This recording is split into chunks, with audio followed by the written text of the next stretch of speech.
Faut peu pour être heureux, vraiment très peu pour être heureux. Il faut se satisfaire du nécessaire. Prendre la vie du bon côté. Riez, sauter, danser, chanter. Et vous serez un Australien léché. Youpi!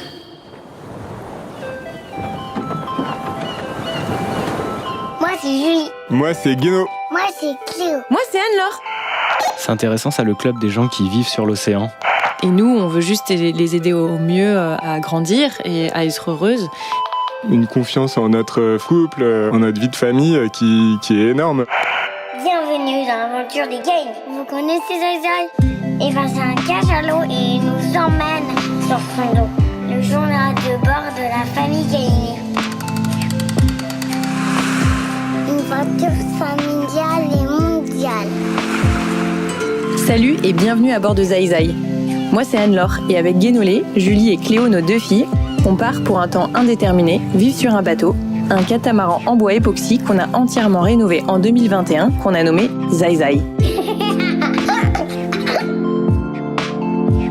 Dans l'épisode précédent, vous étiez partis à la découverte de la famille Gwenard.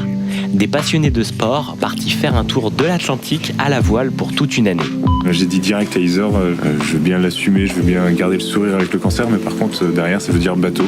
N'hésitez pas à l'écouter avant de vous lancer dans celui-ci. Épisode 6, on fait le bilan. Salut, c'est Zai!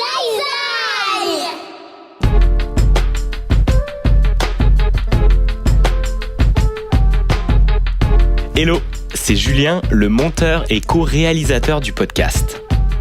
Si c'est moi qui prends le micro aujourd'hui, c'est qu'il s'agit d'un épisode un peu spécial. Vous allez me dire un peu comme à chaque épisode, non ? C'est vrai, j'avoue. Mais celui-ci est encore un peu plus spécial. Cet épisode est le dernier de la première saison. Et oui. Et donc il est temps de faire un premier bilan. Pour cette occasion, la famille Gainet étant de retour à Lorient, j'en ai profité pour foncer à bord de Zai pour les interviewer en vrai. Voici donc un épisode d'un peu moins de 2 heures, dans lequel Anne-Laure et Guénolé nous partagent avec beaucoup d'authenticité et de sincérité tout ce qu'ils ont appris durant les 8 premiers mois de leur aventure à la voile.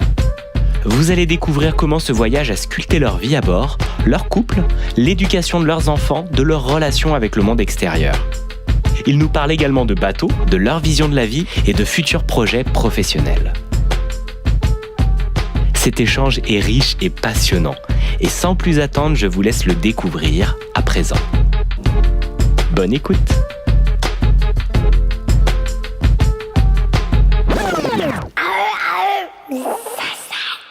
Bonjour Anne-Laure, bonjour Guénolé, comment vous allez ? Salut Julien, ça va très bien. Bonjour Julien, super, ouais, en pleine forme pour ce retour en Bretagne. On est où là, en ce moment même pour faire cet enregistrement ?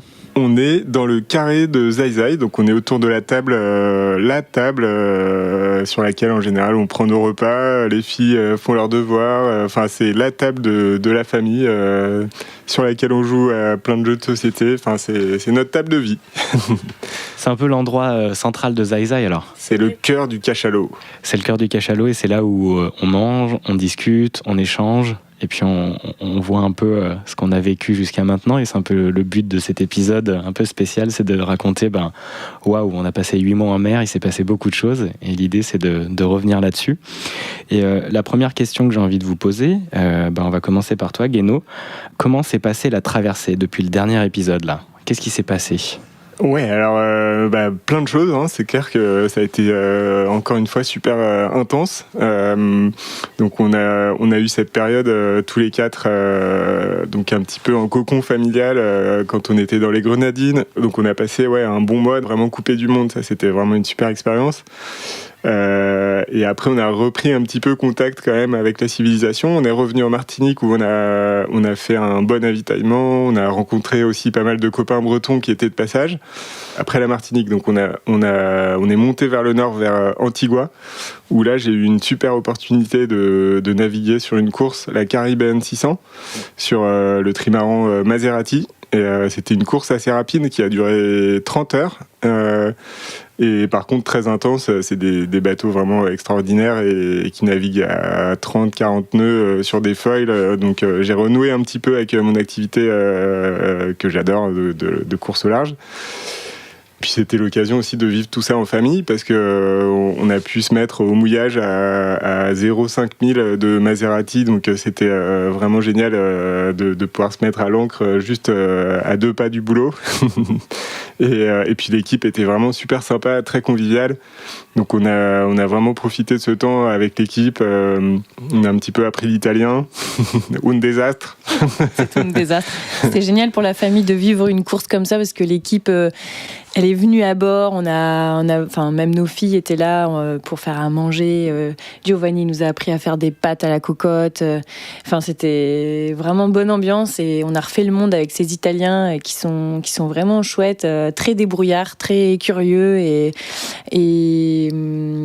voilà, tous ceux qui travaillent au sein de Maserati, ils vont naviguer aussi sur le bateau, donc c'est rigolo, quoi. Ils n'ont pas une énorme équipe pour les aider à gérer le bateau. C'est vraiment une petite équipe super soudée et c'était chouette de montrer ça à nos filles, quoi. Ouais, et puis on sent aussi qu'on est un peu rentré dans le club des gens qui vivent sur l'océan, quoi. Et du coup, c'est sympa parce que ça déclenche plein de questions dans toute l'équipe des Italiens. Ils avaient beaucoup de questions sur comment on fait pour vivre en famille, sur un kata, comment ça se passe.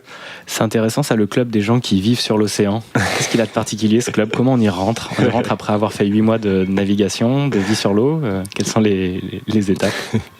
Ouais, c'est une bonne question. Je pense que de toute façon, toutes les histoires ont leurs particularités. C'est pour ça que c'est génial de rencontrer chaque famille qui voyage sur l'océan à sa propre histoire et son ressenti. Et c'est je pense que c'est un club sans être un club, hein, parce que il y a rien de. Surtout, je pense que on a aussi la particularité d'avoir différentes expériences. Moi, l'expérience de la course, l'expérience de la croisière quand on était que en couple, sans enfants, et puis maintenant l'expérience aussi de voyager en famille pendant plusieurs mois. Donc tout ce mélange d'expériences autour de la mer, de l'océan et des sports de glisse, c'est un petit cursus qui nous donne un peu de recul et un point de vue un peu atypique, ouais, aussi. Et la première étape, c'est quand même de se lancer pour être du club des gens sur l'océan. Il faut y aller un moment sur l'océan. Donc vous étiez déjà lancé, comme tu disais, en couple et puis ensuite avec les filles. Mais ce moment-là, donc un peu dans cet épisode bilan, il y a 8 mois, vous vous lanciez. Vous étiez un peu même poussé à vous lancer parce qu'il y avait la course de la Mini Transat à accompagner.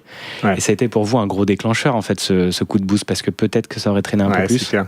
Je crois que ça, c'est vraiment la leçon... C'est la leçon de quasiment tous mes projets autour en mer, mes projets en Mini, en Figaro, évidemment mon projet de tour du monde sur IDEC, le trimaran qui est juste à côté d'ailleurs, c'est rigolo.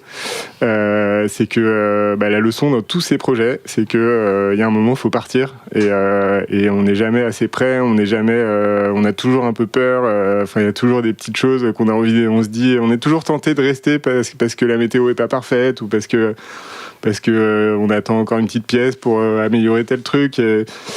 Et sauf qu'en fait, y a un moment, il faut y aller parce que c'est sur l'eau que ça se passe. Et donc, je crois que notre projet, il n'a pas dérogé à cette règle-là. et qu'on on s'est mis un bon coup de pied au cul quand même pour réussir à partir fin septembre l'année dernière. On s'était engagé à assurer le suivi de la Mini Transat. Donc ça nous a mis une sacrée contrainte, mais d'un autre côté, il fallait absolument y aller, quoi, parce que sinon, les projets qui traînent, c'est toujours compliqué. Donc on est très content d'être parti, même si c'était, on était quand même un peu dans le rouge, hein, on peut le dire. Je sais pas ce que t'en penses. On était fatigués. On avait besoin de reprendre confiance en nous, je pense, parce que comme on est fatigué, forcément, tu te sens un peu plus faible.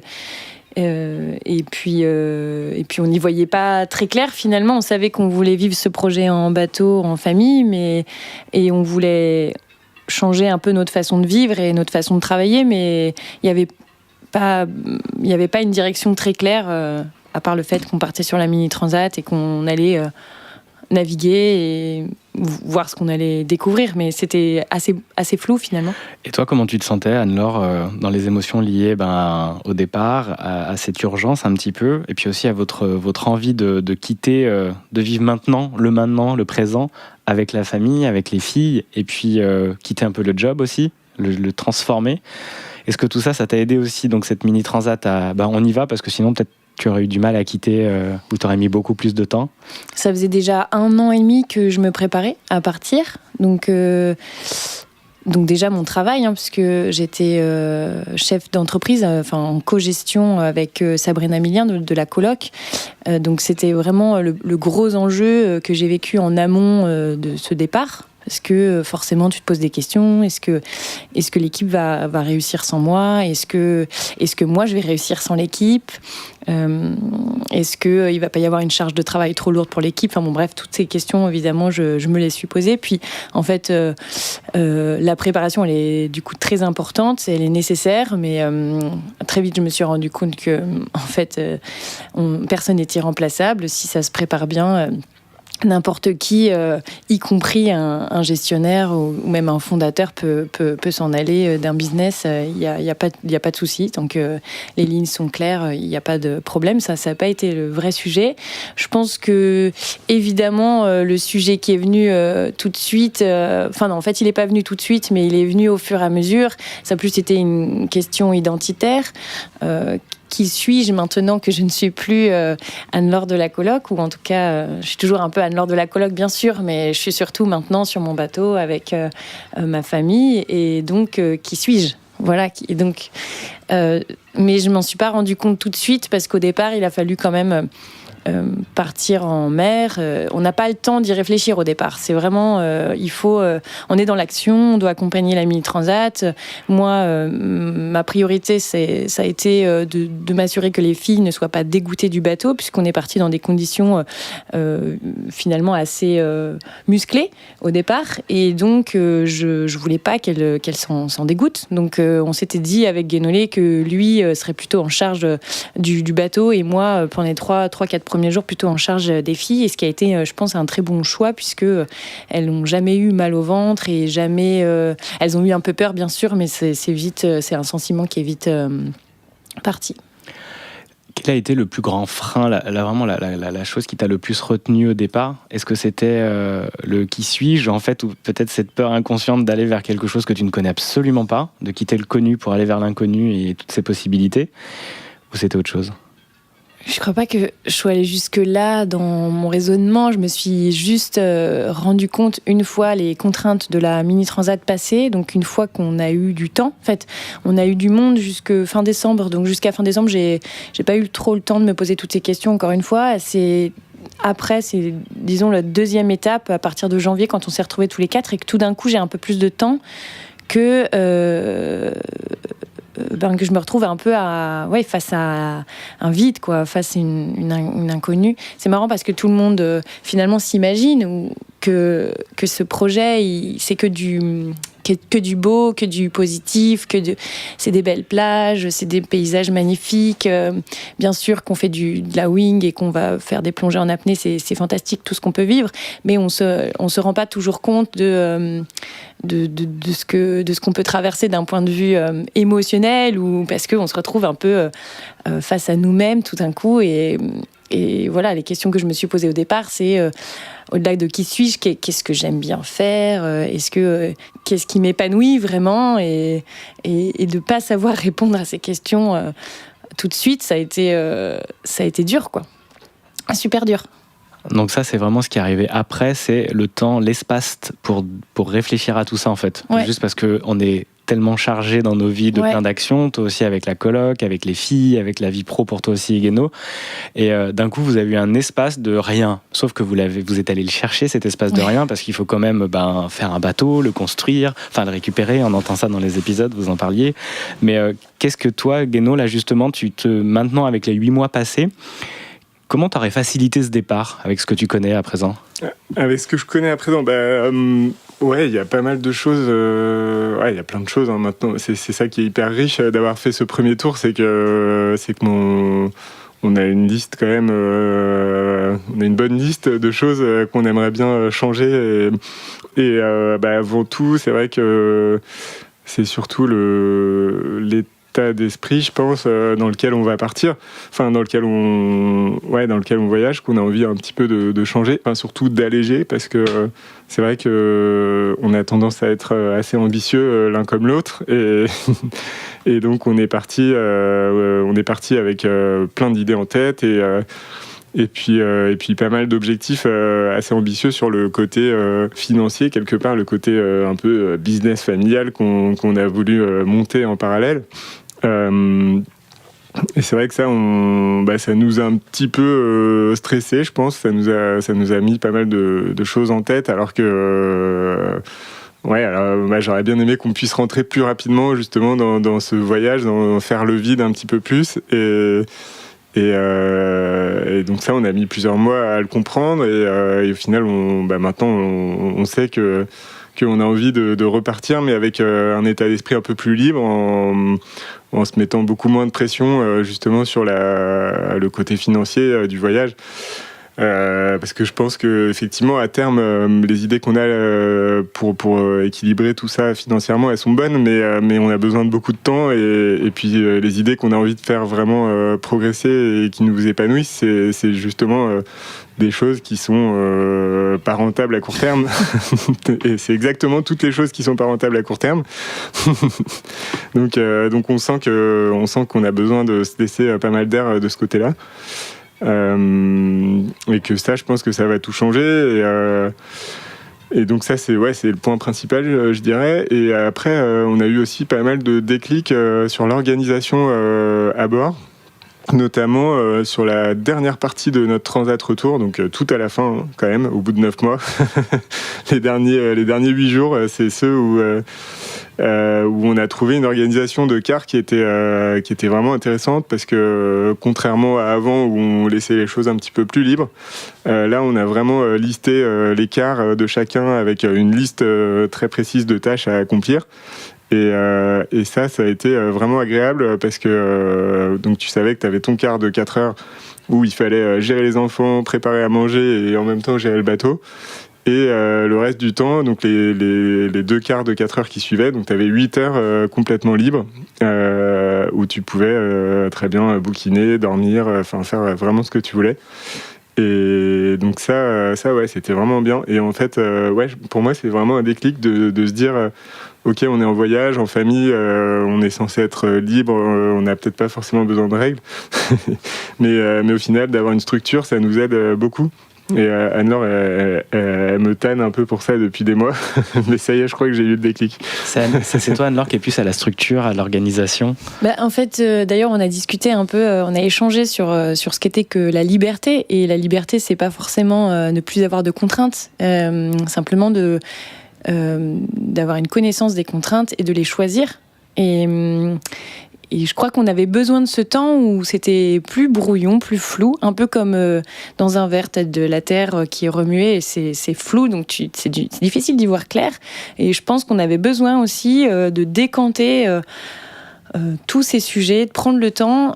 Et au final, il devient aussi évident pour Guéno que pour moi à la fin du voyage, et c'est très bien. Et peut-être on n'était pas mûrs avant d'avoir des contraintes que l'on choisit, cette structuration de notre projet familial, mais en fait on en a besoin tous les deux, et ça nous fait du bien, et on s'en rend compte que voilà, à la fin de ce premier trip. Donc, comment vous vous sentez tous les deux là émotionnellement par rapport à ces 8 mois ? Est-ce que la terre a décanté effectivement ? Est-ce que l'eau s'est clarifiée ? Comment sont vos états intérieurs, Anne-Laure ? Alors moi je me sens vraiment plus apaisée qu'avant. J'ai l'impression de m'être découverte un peu ou redécouverte, je sais pas. En tout cas, je sais pas si je suis capable de répondre à toutes les questions que j'avais pendant notre voyage, ou même les questions que je pouvais avoir avant. Ce qui est sûr, c'est que je me sens c'est ça, je me sens plus apaisée, et c'est pas grave si j'arrive pas à répondre à toutes les questions. Ce qui est sûr, c'est que je me sens plus forte, et j'ai probablement plus confiance en moi aussi. sur mes forces et mes faiblesses, et peut-être réussir à voir, parce que par exemple les questions, quand tu te poses trop de questions, tes potes ils te disent mais arrête de te poser des questions. Et donc moi on me disait souvent ça et je me rends compte qu'en fait la question c'est la base par exemple de la philosophie et en fait on a tous besoin de se poser des questions. Je pense que c'est assez sain de se poser des questions. Donc aujourd'hui je me dis c'est cool de se poser des questions, juste je me les pose pas tout en même temps. Voilà, je prends le temps de travailler une question, peut-être grâce à la lecture. C'est vrai que pendant ce voyage on a beaucoup lu. Moi j'ai vraiment beaucoup plus lu qu'avant. J'aimais bien lire avant, mais je n'avais pas la disponibilité. Et je l'ai eu là, grâce à ce projet sur Zai Zai. Et je me suis rendu compte que voilà, la lecture devait avoir une place plus importante dans ma vie que ça ne l'était avant. Et petit à petit, je me suis mise aussi à lire des œuvres philosophiques et avant, j'en lisais pas du tout. Je pense que ça m'intéressait pas. Et tout d'un coup, je m'y suis intéressée, j'ai commencé à discuter un petit peu avec Guénolé, on a partagé, et lui aussi, du coup, ses lectures, il me les partageait, et je me suis rendu compte qu'on avait vraiment besoin de philosophie dans notre vie politique, économique, même familiale, de prendre du recul de temps en temps, c'est vraiment nécessaire. Et voilà, c'est aussi laisser décanter, essayer de mieux comprendre le monde, la philosophie, et de faire un pas de côté, un peu. C'est un peu faire un pas de côté. Et donc voilà, moi, la philosophie, c'est Spinoza qui m'a initiée, parce que j'ai lu un livre de Lenoir, qui est donc Le Miracle Spinoza, qui est un livre assez facile pour un peu décrypter les œuvres de Spinoza, parce que si tu lis les œuvres de Spinoza comme ça, c'est peut-être un peu brut, dur. Et voilà, du coup, je m'y suis mise et je lis d'autres choses maintenant et qui m'apportent un autre regard et qui me fait beaucoup de bien. Et surtout que moi, mon métier, c'est quand même m'intéresser à notre rapport au travail. Et du coup, je n'imagine plus le faire sans cet apport philosophique. Et donc, je suis très, très contente de l'avoir trouvé. Et voilà, ça a été la grande découverte. Donc dans une quête de sens, de faire ce pas de côté qui s'est passé sur l'océan et dans le voyage, ça t'a permis toi effectivement d'aller mieux écouter tes ressentis, de poser les bonnes questions, puis d'aller lire des livres qui re-questionnent le sens de nos vies, puis des questions qu'on se pose depuis la nuit des temps, quoi. Ouais, alors après, en fait moi j'ai l'impression que ça m'apporte une forme de liberté de lire, tu vois. Je me sens super bien quand je lis. Quand je suis pas bien, par exemple, je vais aller bouquiner, ça me fait du bien. Et d'écrire aussi un peu. Donc c'est marrant parce que ce qu'on écrit, c'est pas forcément ce qu'on va mettre sur notre blog ou sur le compte Instagram. Peut-être parce que je suis pas encore prête à mettre ça sur. Enfin voilà, de publier ça. Mais en tout cas, ça me fait beaucoup de bien d'écrire. Et c'était inenvisageable de faire ça quand vous étiez à bord, sur Terre, je veux dire. Si, j'aurais pu me laisser le temps, mais ouais, je pense qu'il faut avoir du temps pour. Enfin, il faut se donner du temps. Il y en a déjà plein qui le font par ailleurs. Moi, en ce qui me concerne, c'était tellement speed ma vie d'avant que quand je lisais un roman ou un livre, c'était pour m'endormir ou pour passer le temps. Pas passer le temps, mais pour me faire penser à autre chose, justement.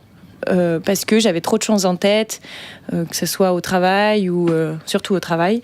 Et donc, il fallait que je pense à autre chose. Et donc, voilà, souvent, je choisissais même des thrillers, des choses qui sont très, très différentes de ma vie pour très vite être dans un autre récit complètement qui n'est pas le mien, en fait. Et là, c'est un peu l'inverse. Disons que je fais des ponts entre ce que je lis et ce qu'on traverse. Et c'est très apaisant, c'est très agréable et c'est plutôt positif. Enfin, j'essaye de voir le positif. Et je pense que je suis en train de comprendre aussi qu'on peut vivre avec toutes nos dissonances intérieures. Enfin, en tout cas, on peut s'aligner un peu plus. Il y en a certaines qu'on ne peut pas tout de suite, là, maintenant, supprimer. C'est difficile de s'aligner sur tout. Et l'idée, c'est de vivre un peu mieux avec ça, ce sentiment, quoi. Parce que sinon, t'es dans le négatif, t'as pas t'es tout le temps en colère en fait. Tu te dis mais j'arrive pas à être aussi engagée que je voudrais ou là-dessus. Donc du coup tu te déçois. C'est un peu de la flagellation où t'es dans la culpabilité. Et grâce à ce que je vais lire, je comprends que en fait les êtres humains sont des êtres d'émotions qui sont très complexes. Et petit à petit, il y a des petites réponses. Il faut du temps, mais ces petites réponses-là, elles t'aident toi à t'aligner un peu plus ou à faire des choix un peu plus engagé, un peu plus libre. Et d'autres choses, écoute, c'est pas grave, là, pour l'instant, tu l'acceptes mieux et on avance comme ça, quoi. Et donc, moi, ça me fait beaucoup de bien, après... Ok. Et toi, Guéno, intérieurement, comment ça a évolué depuis il y a 8 mois, un peu dans cette urgence, dans un peu cette fuite, mais dans la bonne humeur, et puis maintenant, là, ce point d'étape, qui n'est pas un retour, hein, c'est un point d'étape, quoi. Ouais, exactement. Et ben intérieurement, je rejoins pas mal ce que disait Anne-Laure au début. Là, ça me parle bien. C'est vrai que je me sens aussi vraiment apaisé. Et puis il y a vraiment une confiance. Mais je dirais une confiance en notre famille, en notre couple, en notre vie de famille qui est énorme parce qu'on a échangé, on a pris le temps de parler. On n'a jamais autant parlé. Enfin, c'est dingue. C'est vrai. Dans le podcast, non, mais en vrai. Ouais, toutes les soirées. Enfin, on a eu des heures et des heures et des heures. Et ouais, c'est hyper agréable. C'est vrai que ça permet d'avancer sur des petits sujets qu'on prend pas le temps de traiter d'habitude. Et donc ça, je pense que c'est une énorme force. Donc on s'en rend pas encore complètement compte, mais c'est génial. Et puis la relation aussi qu'on a créée avec nos filles, de s'en occuper, de leur faire l'école, de prendre le temps d'aller se balader avec elles en n'ayant vraiment aucune contrainte extérieure. Enfin, c'est des choses qui sont hyper précieuses et donc tout ça, ça crée vraiment pas mal d'apaisement et c'est vrai que là, au moment où on parle, on est en plein milieu de plein de bateaux de course, donc exactement dans mon milieu de travail d'avant. Et ça, je sais que c'est pas que je redoutais, mais c'est vrai que quand je vois souvent, enfin en général, quand je vois des bateaux de course et des projets qui ont l'air sympas, je me dis, mais il y a un peu ce réflexe de dire, mais pourquoi je suis pas en train d'aller travailler sur un bateau, de le mettre au point, de naviguer. Ça, c'était un peu mon réflexe d'avant, et là, ça me donne envie, mais en même temps, je sais que notre vie de famille, elle est géniale, et que notre projet pour la suite, il va aussi être génial. Et donc, ça me va bien de mettre un petit peu de côté ce côté professionnel et ça vraiment c'est une sacrée découverte quand même de se rendre compte qu'il y a autre chose dans la vie. Ouais, que de foncer, toi effectivement avec la course au large, de foncer le plus vite possible sur les océans, mais également professionnellement dans une entreprise où on a envie qu'elle se développe, on a beaucoup d'envie, de sens à apporter. Et est-ce que c'est vraiment indispensable donc de prendre du recul, de laisser un temps d'être au lieu d'un temps de faire, pour prendre des meilleures directions, des meilleures solutions par la suite, en fait? Ouais, je pense. C'est un peu notre philosophie. C'est une des raisons de ce projet aussi. C'est notre lecture de l'état du monde qui est un petit peu catastrophique, notre lecture en tout cas. Et du coup, on fait pas mal de yo-yo entre qu'est-ce qu'on doit faire, c'est l'urgence, il faut absolument se mobiliser, faire des choix radicaux. Et puis au final, la réponse, la réponse se trouve être ce projet de voyage et de découverte d'un nouveau mode de vie. Puis on est vraiment convaincu qu'on est sur un chemin qui est bon pour nous, c'est-à-dire que on trouve le bon compromis entre notre vie de famille, notre bien-être et ce qui est bon aussi pour le monde, pour la société. Donc on fait un super voyage, on découvre plein de choses et on a envie aussi d'en parler, de communiquer et de montrer que c'est possible de changer de vie, de sortir un petit peu du système. Et donc ça, c'est peut-être une première étape qui va nous mener à autre chose. Peut-être que ce sera beaucoup plus engagé, peut-être peut-être que ce sera beaucoup plus radical dans quelques années, on verra bien. Et en tout cas, déjà, on est assez convaincus par ce choix de sortir un petit peu du système et de prendre du temps en famille. Et on pense que, on est convaincus que ça répond à notre lecture de la situation. Enfin, moi, en tout cas, je suis vraiment convaincu que c'est une première étape, au moins une première étape qui a beaucoup de sens. Et voilà, maintenant, après, il faut réussir à se déconnecter un petit peu de l'actualité, de la lecture du monde pour vraiment se mobiliser à fond dans notre projet. C'est un peu l'enjeu maintenant. Et je le vois un peu comme ça, tu vas me dire si je suis dans le juste, vous partez un peu comme... il y avait besoin d'une impulsion comme un moteur de fusée qui doit partir un moment pour sortir de la gravitation d'un système, d'un monde dans lequel on est imbibé. Zai, ça y est, vous partez, vous êtes en train de chercher peut-être une autre planète, en train de voguer vers quelque chose qui vous ressemble plus, mais vous le faites en plus en famille, quoi. Est-ce que cette impulsion, elle était indispensable en fait? C'était ça le départ, c'était dans cette urgence, c'était obligé pour sortir d'un système qui est quand même très prenant et pour voir autre chose, il fallait mettre ce coup de boost. C'est marrant parce que j'ai vraiment eu, quand on est revenu, j'ai vraiment eu cette impression de revenir dans la civilisation. Donc on est arrivé avec Zai, donc dans le golfe de Gascogne, on est arrivé avec Zai. Donc au portant à fond, en plus c'était une super belle navigation et on a commencé par croiser l'orbite des cargos, donc on a slalomé entre les cargos, les porte-containers gigantesques qui avancent à 15 nœuds entre la pointe bretonne et la pointe espagnole. Ensuite il y avait les pêcheurs, donc pareil on zigzague un peu entre les bateaux de pêche, ensuite les bateaux de course, ensuite les plaisanciers, donc tu traverses un petit peu toutes ces orbites et tu finis par arriver sur la côte et à rentrer dans le port. Et donc ouais, je pense que il y avait besoin d'une sacrée impulsion. C'est vrai qu'il faut s'arracher à la gravité du système, quoi. Le système a tendance quand même à tous nous maintenir un peu soudés et de faire ce pas de côté. C'est super riche mais c'est marrant parce qu'on s'habitue assez vite aussi à vivre en dehors du champ gravitationnel et c'est quand on y revient aussi qu'on réalise. Et c'est pour ça que cette étape en Bretagne, elle est hyper riche aussi parce qu'on prend conscience de tout ce à quel point c'était quelque chose de fort de s'éloigner un petit peu pendant quelques mois. Donc Anne-Laure, toi, ton ressenti donc de s'éloigner finalement pour mieux observer dans quoi on était, puis pour se rendre compte qu'on peut faire plein de vies différentes, mais qui nous ressemblent vraiment, avec en plus en famille, avec un travail différent, puis se laisser la place à imaginer d'autres choses. Et qu'est-ce qu'on ressent quand on revient et qu'on a pris ce recul et qu'on est de retour un peu sur Terre, ce qui est un peu le cas. Et qu'est-ce qui se passe à ce moment-là? C'est différentes émotions. Tu es très content de retrouver les amis, la famille, de les retrouver parce que tu sais que c'est une étape là, nous en l'occurrence, c'est une étape de 4 mois, donc on va en profiter à fond. Bien sûr, on parle un peu de notre projet, mais on n'a pas envie de parler que de notre projet. On a aussi envie que les personnes nous parlent de ce qui s'est passé dans leur vie pendant ces 8-9 mois.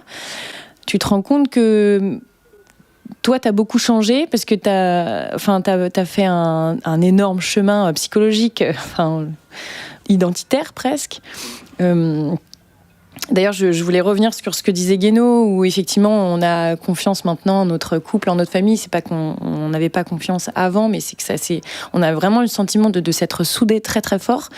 Et on est passé par pas mal de difficultés parce que c'est pas forcément que facile d'en être, de se sentir soudé aujourd'hui. Il y a eu des moments de doute en fait. C'est un peu, j'en ai discuté avec des copains qui me disent en fait moi prendre autant de temps en famille, quelque part je pense que je m'ennuierais, je sais pas si je pourrais quitter mon job parce que mon job il m'apporte un énorme épanouissement personnel, ce que je comprends. Moi, mon job, il m'a apporté un énorme épanouissement personnel et je pense que Guéno, c'est pareil. Il nous a apporté à tous les deux beaucoup d'épanouissement personnel. Mais du coup, c'est un peu, j'imagine un peu comme le confinement. Certains, ça les a révélés en famille et d'autres, c'est presque une sorte d'oppression parce que tout d'un coup, de se retrouver en famille, cette famille nucléaire non-stop, à la maison, dans un appart ou peu importe, ça peut être un peu déstabilisant, quoi. Et donc, t'en passes par une phase où c'est dur, t'as l'impression d'étouffer, t'as l'impression de pas t'épanouir personnellement, que tu penses qu'aux autres, t'as besoin de bouger, enfin, tu vois, tu te sens presque un peu prisonnier de cette situation. Et en fait, il faut dépasser ce truc-là. Enfin, je veux dire, il faut creuser dans cette émotion un peu difficile ou inconfortable, inconfortable, voilà. Il faut aller creuser là-dedans parce que c'est justement dans ça qu'il faut essayer de comprendre pourquoi t'es pas bien. Pourquoi, qu'est-ce qui fait que t'es pas bien. Et du coup, on s'est vraiment aidés, je pense, parce qu'on ressentait pas les mêmes choses avec Guéno. Et même les filles, en fait, elles nous ont beaucoup aidés, parce qu'elles aussi, elles ressentaient des choses.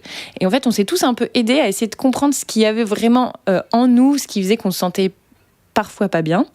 Et du coup, pour se libérer personnellement, quoi. Et c'est passé par la discussion ? C'est passé par quoi comme outil un peu que vous avez utilisé ? Oui, beaucoup. Beaucoup. C'est beaucoup passé par la discussion. Beaucoup le sport aussi. On est allé beaucoup marcher. Ouais. On a fait de l'apnée en famille. On a essayé de faire des choses en famille. Alors du coup, à ce moment-là, tu n'échanges pas forcément, mais tu vis quelque chose de très fort. Et je pense qui te donne autre chose, qui apporte autre chose. Les lectures. Ouais, vraiment les lectures. Et puis après, les échanges avec ceux qu'on a rencontrés. Même si on avait espéré rencontrer plus de monde, et ça va être probablement le thème de l'année prochaine, la saison numéro 2. Pas forcément plus de monde, mais plutôt s'intégrer à la vie locale, oui, voilà. en fait. Oui, rencontrer les gens dans les endroits où on allait. Et en fait, on s'est rendu compte peut-être qu'on n'était pas prêt sur cette première saison. Il y avait tellement à faire juste avec nous que, en fait, on s'est dit, ok, on se préoccupe un peu de nous là, de toutes ces difficultés qu'on vit finalement à travers ce projet. Et maintenant qu'on se sent mieux, ça y est, du coup, on a une direction qui est beaucoup plus claire. On a aussi une signification de notre projet qui est plus claire et quelque part un peu des sensations qu'on va vraiment parfaitement s'accorder. Tu vois, parce que quand t'es pas bien, par exemple, sur la première étape, sur la Transat allée, quelque part, on n'a presque pas regardé autour de nous. Enfin, on allait, en fait, on sortait sur le pont, mais on regardait pas vraiment, on n'observait pas vraiment ce qui se passait pendant cette Transat, parce que on était soit trop fatigué, soit un peu trop brouillon à l'intérieur, soit il y avait trop de choses, tu vois. Et sur du coup, le Transat retour. On a vu des baleines, on a vu des dauphins, on était beaucoup plus là, présent, tu vois. Et parce que on avait fait un peu le vide aussi. Et c'est génial parce qu'effectivement, tu parlais de cette terre là qui décante. C'est tout trouble dans cette eau. On peut pas y voir. Donc là, vous étiez centré sur vous étiez centré sur vos émotions, sur tout ce qui s'y passe. Et 8 mois après, vu que tout est redescendu, d'un coup, la clarté est là, est présente. Donc vous pouvez aller vers l'autre une fois que vous êtes allé vers vous, en fait. Un peu, première saison, c'était ça, quoi. Ouais, carrément. Ouais, c'est ça. Franchement, enfin, Ouais, c'est clair. Ouais, c'est clair qu'on avait besoin vraiment de cette étape-là, je pense. Et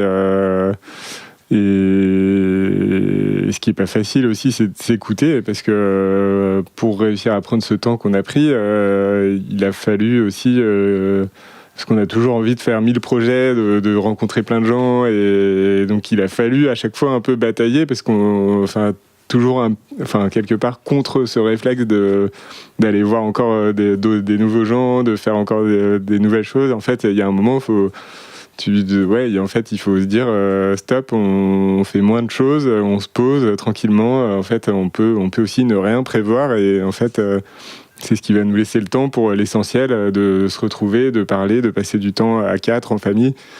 Ouais, on arrive à vachement bien planifier toutes les choses secondaires, et l'essentiel, il se loge un petit peu dans les petits temps morts. Donc c'est ça la difficulté, c'est de se garder du temps pour l'essentiel, la vie de famille, la réflexion, le repos. Et l'aventure aussi. J'ai une copine, Gabi, qui est venue avec nous, qui était équipière sur la Transat Retour, qui d'ailleurs, elle nous a envoyé un message en nous disant je suis aux îles Vierges pour le travail, est-ce que vous êtes là? Et on a dit c'est marrant, on est là. Donc elle est venue un week-end et puis on lui dit dans 10 jours on part en transat, et elle nous a dit excellent, est-ce que je peux rentrer avec vous, quoi. Et donc du coup elle, dans sa vie, elle a une façon de voir les choses qui est assez rigolote. C'est que elle se dit l'aventure c'est un peu tout le temps, c'est juste une façon de faire, une façon de penser, une façon d'être. C'est-à-dire que tu vas te laisser 1 ou 2 heures au café le matin, et tu vas faire une rencontre et la personne en question te dit tiens, moi je vais travailler à tel ou tel endroit, et puis toi, bref, en gros, tu te laisses une opportunité, cette ouverture-là de vivre quelque chose, et ça c'est aussi un peu l'aventure quelque part. Et du coup nous on s'était dit pour la Transat Retour, a priori on l'a fait tous les 4, et si on fait des bonnes rencontres, et du coup, pourquoi pas? On s'était laissé la porte ouverte. Donc il y a eu Gabi, et puis Kat, qu'on avait rencontré à Barbuda, qui faisait du kite et qui était venu boire un verre avec son copain sur le bateau, et qui nous a envoyé un message en disant je crois que vous rentrez en Bretagne, est-ce que je peux faire partie de l'équipe, quoi. Et ça s'est passé comme ça, et du coup c'était une super... c'était vraiment une super opportunité, et on a vraiment adoré cette Transat Retour. C'était une belle réunion de 4 adultes qui laissent un peu la vie choisir pour eux. Je pense que notre gros point commun, c'était d'accepter un peu la vie comme elle vient, et de se lancer dans ce projet de Transat tous ensemble, un peu au dernier moment, à l'improviste, et c'était rigolo. Et puis on a eu des rebondissements même pendant la Transat où c'était rigolo d'être tous assez accordés sur cet état d'esprit de pouvoir changer de plan d'une heure à l'autre. Et c'était rigolo, ouais. C'est pas évident, enfin, c'est vrai que souvent on peut vite être tenté de dire le programme c'est ça, on a tant de jours pour traverser, on se tiendra à ce planning, et là c'était marrant de laisser un petit peu la place à l'improviste. Au ressenti, quoi. Au juste moment, il y a rien qui est prévu sur un agenda, c'est le ressenti, quoi. Ouais, exactement, ouais. C'est vrai que c'est sympa d'assumer que ce côté subjectif ressenti dans les décisions, parce que finalement c'est humain. Enfin, je crois que même quand on essaie de faire des grands tableaux Excel avec les plus, les moins, on finit toujours par prendre des décisions qui sont énormément basées sur un ressenti et sur un état d'esprit d'un groupe ou d'une ou plusieurs personnes, ça dépend qui décide. Mais ouais, c'est vrai que c'est un côté assez intéressant, dans le projet. Et puis ça enlève beaucoup de poids, en fait, finalement, de mentalisation, de rationalisation. À un moment, on se laisse l'espace à ça. Est-ce que vous avez eu l'impression de vous être autorisé quelque chose en faisant le voyage avec Zai Zai? Vous vous êtes donné le droit de prendre du temps dans une société qui nous dit d'accélérer tout le temps? Ouais, mais je pense que c'est aussi ce qui est assez difficile.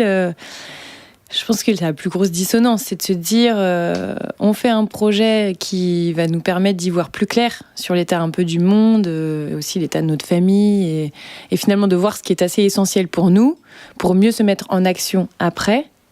Mais sur ce temps-là, où on prend du temps pour nous, du coup tu te sens un peu égoïste, tu te dis en fait c'est un projet qui est que pour moi, et bien sûr tout le monde pourrait pas faire ce que je fais là sur Zai Zai, parce qu'on a un super bateau très confortable qui va vite et tout, donc c'est pas du tout la majorité des gens.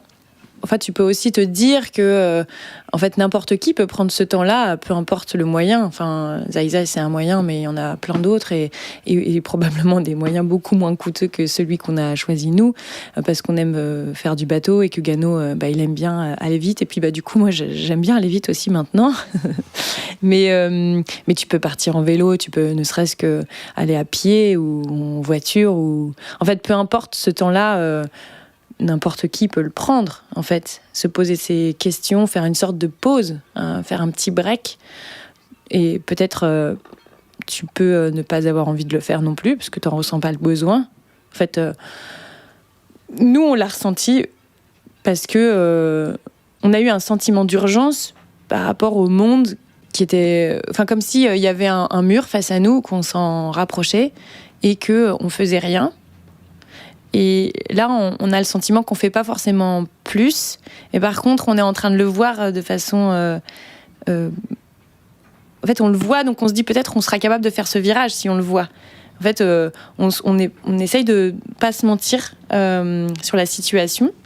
et de rester positif et de voir de quelle manière on va pouvoir agir pour se sentir plus autonome, peut-être même être capable de rassembler des gens, de trouver des solutions pour prendre ce virage tous à droite ou à gauche et du coup de pas se taper le mur.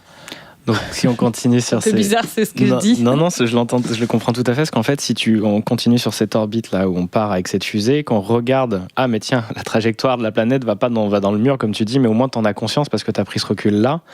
Là, ça te permet de mieux revenir et de mieux guider, de mieux apporter aux personnes cette prise de conscience, mais dans ce que tu sais faire le mieux, qui serait le travail aussi, le rapport au travail, le rapport à soi. Donc moi, c'est vrai que c'est vraiment le travail qui m'interpelle, parce que ça fait déjà presque 10 ans que j'en ai fait mon métier, mais maintenant, depuis qu'on vit à bord et qu'on a commencé à réfléchir sur notre façon de vivre et qu'on a pris un peu de recul aussi sur notre famille, et donc cette famille nucléaire, nous avant et nous maintenant, c'est vrai qu'on a très envie de voir comment les autres vivent, comment d'autres personnes vivent, et essayer de comprendre un petit peu leur rapport à eux, au bonheur, au sens, au travail, la relation qu'ils vont développer avec leurs enfants, comment leurs enfants sont préparés au monde, comment est-ce qu'ils les éduquent, et d'essayer de documenter ça, vu qu'on a maintenant un peu des gens qui suivent notre parcours, notre expérience, et si ça peut juste faire réfléchir ou inspirer ou poser une petite graine, ou tant mieux, parce que nous en fait on est partis parce qu'il y avait eu plein de petites choses qui nous ont donné envie de partir. Il n'y a pas eu un projet en particulier, il y en a eu plein, et donc toutes ces petites graines ont fait qu'on a eu envie, nous aussi, de s'extraire un petit peu pour mieux comprendre comment on marchait, comment le monde marchait et tout ça.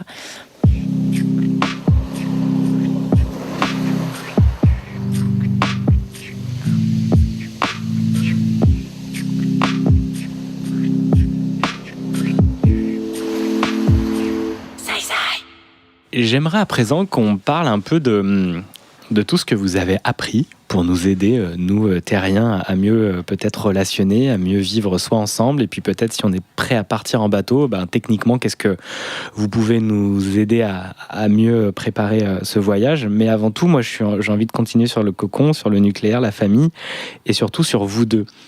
Comment votre relation de couple a évolué durant ces 8 mois ? D'être plus qu'un confinement quand même, parce que quand même hyper resserré sur peu d'espace. Qu'est-ce que ça a créé en vous et quels ont été les problèmes et puis ensuite les solutions que vous avez apportées à tout ça ? Alors je dirais que je vois 2 choses qui nous ont vraiment servi tout au long du voyage et qui nous ont permis de resserrer nos liens. Je pense à Guénolé et à moi, bien sûr tous les couples sont différents. Il y a la remise en question, être capable de dire... je me suis trompée, je suis désolée, je t'ai pas très bien parlé, ou en fait, c'est de ma faute plutôt. Et l'acceptation. Alors ça, c'est peut-être plus... l'acceptation, c'est peut-être plus pour moi. Mais par exemple, quand on est parti au départ... c'est vrai que Guéno, il est très bon en bateau. En fait, je serais jamais aussi doué que lui. Clairement, faut pas se leurrer. Lui, il a quelque chose d'instinctif sur un bateau, puis ça le passionne. Il est vraiment, vraiment passionné. D'ailleurs, je suis très fière d'avoir quelqu'un d'aussi passionné. Mais du coup, je pense qu'il y avait un peu une sorte de... Tu vois, un sentiment d'infériorité quelque part. Et j'avais envie de le combler en lui montrant que j'étais tout à fait capable aussi de gérer Zai Zai. Et à la fois, j'avais pas non plus envie que ce soit mon professeur et qui me donne des ordres et qui me parle comme si j'étais un de ses élèves.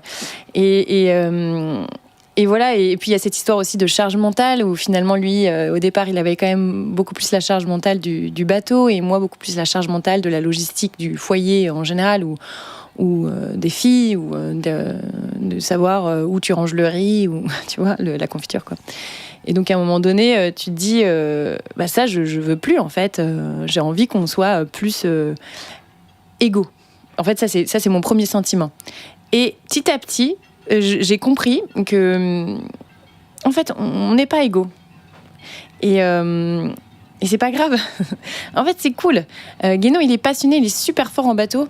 C'est une chance. Quand j'ai envie d'apprendre à faire des choses à bord, et ça s'est passé une fois que j'ai accepté ça, et du coup j'étais beaucoup plus demandeuse et lui beaucoup plus ouvert aussi à m'apprendre avec joie et sympathique. Quelque part, il y avait vraiment quelque chose de naturel, beaucoup plus naturel. Donc, à un moment donné, je lui dis, OK, là, je suis en forme. Est-ce que tu pourrais m'apprendre à faller le spi toute seule? Enfin, tu vois, des choses comme ça. Et du coup, ça se passe dans la bonne humeur. Et puis, moi, d'accepter aussi que... je suis très contente finalement de m'occuper peut-être de temps en temps un peu plus des filles ou de savoir où est la confiture. En fait, ça me va bien, quoi, parce qu'en fait, j'adore faire à manger, j'adore m'occuper de l'approvisionnement du bateau parce que je trouve ça cool. Et j'adore faire le ménage du bateau. Je l'assume en fait maintenant. En fait, j'aime bien faire ces tâches-là. Je trouve ça très cool. Et au début, tu rapproches cette tâche-là parce que je suis une femme ou parce que... alors peut-être que voilà, j'ai le fait que je sois une femme, j'ai vu ma mère ou j'ai vu ma grand-mère, en fait, peu importe. Juste aujourd'hui, c'est pas quelque chose que j'ai forcément envie de déléguer et je l'ai accepté. Et du coup, je vis beaucoup mieux les choses parce qu'on est en phase avec ça, quoi. En fait, ouais, vous avez accepté d'être vous, avec vos spécificités, vos talents, vos zones de génie, et que, oui, Guéno, c'est pas Anne-Laure, et Anne-Laure, c'est pas Guéno, et puis que c'est OK, en fait, mais il n'y a même pas d'égalité, il y a juste, vous êtes des êtres uniques, donc on peut pas compétitionner là-dessus, on peut pas... Exactement. Et en fait, c'est plus, il y a une forme d'équité, parce que en fonction de ce que chacun fait, ça apporte tout autant au foyer et à notre couple. Et il y a pas, j'ai plus de culpabilité par rapport à ça. Et je me suis rendu compte que quelque part, par rapport à ce que je faisais à bord, je me sens pas en capacité de plus pour l'instant. Et du coup. Je l'ai dit à Guéno, en fait. Un jour, j'ai dit, en fait, je me rends compte que j'aimerais beaucoup plus t'aider sur la technique du bateau. Mais aujourd'hui, je me sens pas en capacité de t'aider sur la technique parce que dans ma tête, il y a pas suffisamment de place parce que quelque part je me laisse aussi de la place en perso pour lire justement ou faire mes petits je rédige un peu ou parfois je fais j'aime beaucoup faire de la couture et j'adore aller moi aussi faire de l'apnée et tout et du coup par rapport au temps qui me reste j'ai plus le temps pour ça mais ça veut pas dire que je le ferai pas, ça veut dire que là à l'instant voilà il y a trop de choses et je peux pas plus, quoi. Et Guéno, c'est pareil aussi. Je pense qu'il y a des choses sur lesquelles il peut pas plus. Et en fait, c'est très bien. Et par contre, les filles, elles grandissent. Les variables, elles changent tout le temps. Et donc, petit à petit, les choses se modifient dans notre tête. Le temps se modifie. là où on est bon, les fonctions, ce qu'on fait, ça se modifie petit à petit. Et donc, ça se re-remplit d'une autre manière au fur et à mesure. Et donc, le tout, c'est d'accepter ça. Voilà, être dans l'acceptation et la remise en question, savoir se remettre en question, c'est... pour moi, quelque chose d'assez essentiel, que ce soit dans le couple ou avec nos filles. Ok. Et toi, Guéno, justement, le couple et tes apprentissages durant ces 8 mois? Ouais, déjà, c'est clair que je crois qu'on est d'accord tous les deux qu'on a appris énorme. On a énormément appris sur nous, à se connaître. C'est vrai que... je pense que déjà on a des façons de réfléchir, de fonctionner qui sont très très différentes. De par nos formations, c'est sûr, mais surtout nos caractères, je pense que nos cerveaux, ils sont pas, on n'a pas forcément le même langage par moment. Et dans la vie quotidienne, avant de partir, on fonctionnait quand même, c'est clair. Mais c'est vrai qu'il y a plein de zones finalement dans notre fonctionnement où peut-être c'était un peu plus frontal et puis du coup, on savait que c'était compliqué cette zone-là, donc finalement, on essayait de la laisser un petit peu de côté, de la cacher un peu sous le tapis. Et puis, on avait trouvé un compromis qui fait qu'on arrivait à prendre des décisions, on arrivait à fonctionner, on arrivait à faire plein de choses. Mais là, c'est vrai que quand tu te retrouves en promiscuité comme ça sur un bateau et que tu as plein de décisions à prendre parce que voilà, c'est ta maison flottante, tu dois choisir en permanence ce que tu vas faire aujourd'hui, demain, où est-ce que tu vas aller. Voilà, parfois il y a des situations risquées. Comment on gère des situations risquées, il y a on se retrouve confronté quand même à plein de situations, plein de décisions. Et puis je crois que le mot acceptation, il est assez parlant et Et ben moi, c'est un peu le même ressenti, c'est que j'aurais bien aimé qu'on soit tout de suite beaucoup plus fusionnel sur la gestion du bateau, la technique, parce que j'ai envie aussi qu'on arrive à partager ça. Et en fait, c'est vrai qu'au fur et à mesure, ça passe aussi par des moments pas faciles, des petites déceptions, et puis au fur et à mesure, en parlant, on se rend compte que ce qu'il faut, c'est accepter que ça se fasse pas instantanément, et finalement c'est pas si grave. On a le temps, on prend le temps, et puis et le fait de quelque part renoncer à tout de suite être dans un fonctionnement idéal qu'on imagine, ça permet de se laisser de l'air, et puis ça crée aussi du coup des nouvelles situations où on a plaisir à faire des choses ensemble à des moments qu'on soupçonnait pas avant, et de manière vraiment différente et beaucoup plus détendue. Moi j'ai aussi un formatage professionnel sur comment on fait pour naviguer sur un bateau, et comment Il est très exigeant. comment on communique dans un équipage. Il y a plein de choses qui sont assez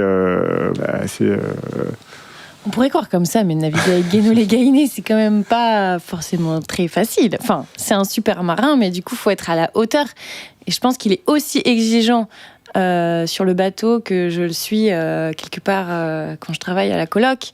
En général, même, on se fait pas de cadeaux en perso. Enfin, je pense que Guéno, il se fait pas de cadeaux en perso quand il fait des erreurs et tout ça. Il est exigeant avec lui-même d'abord.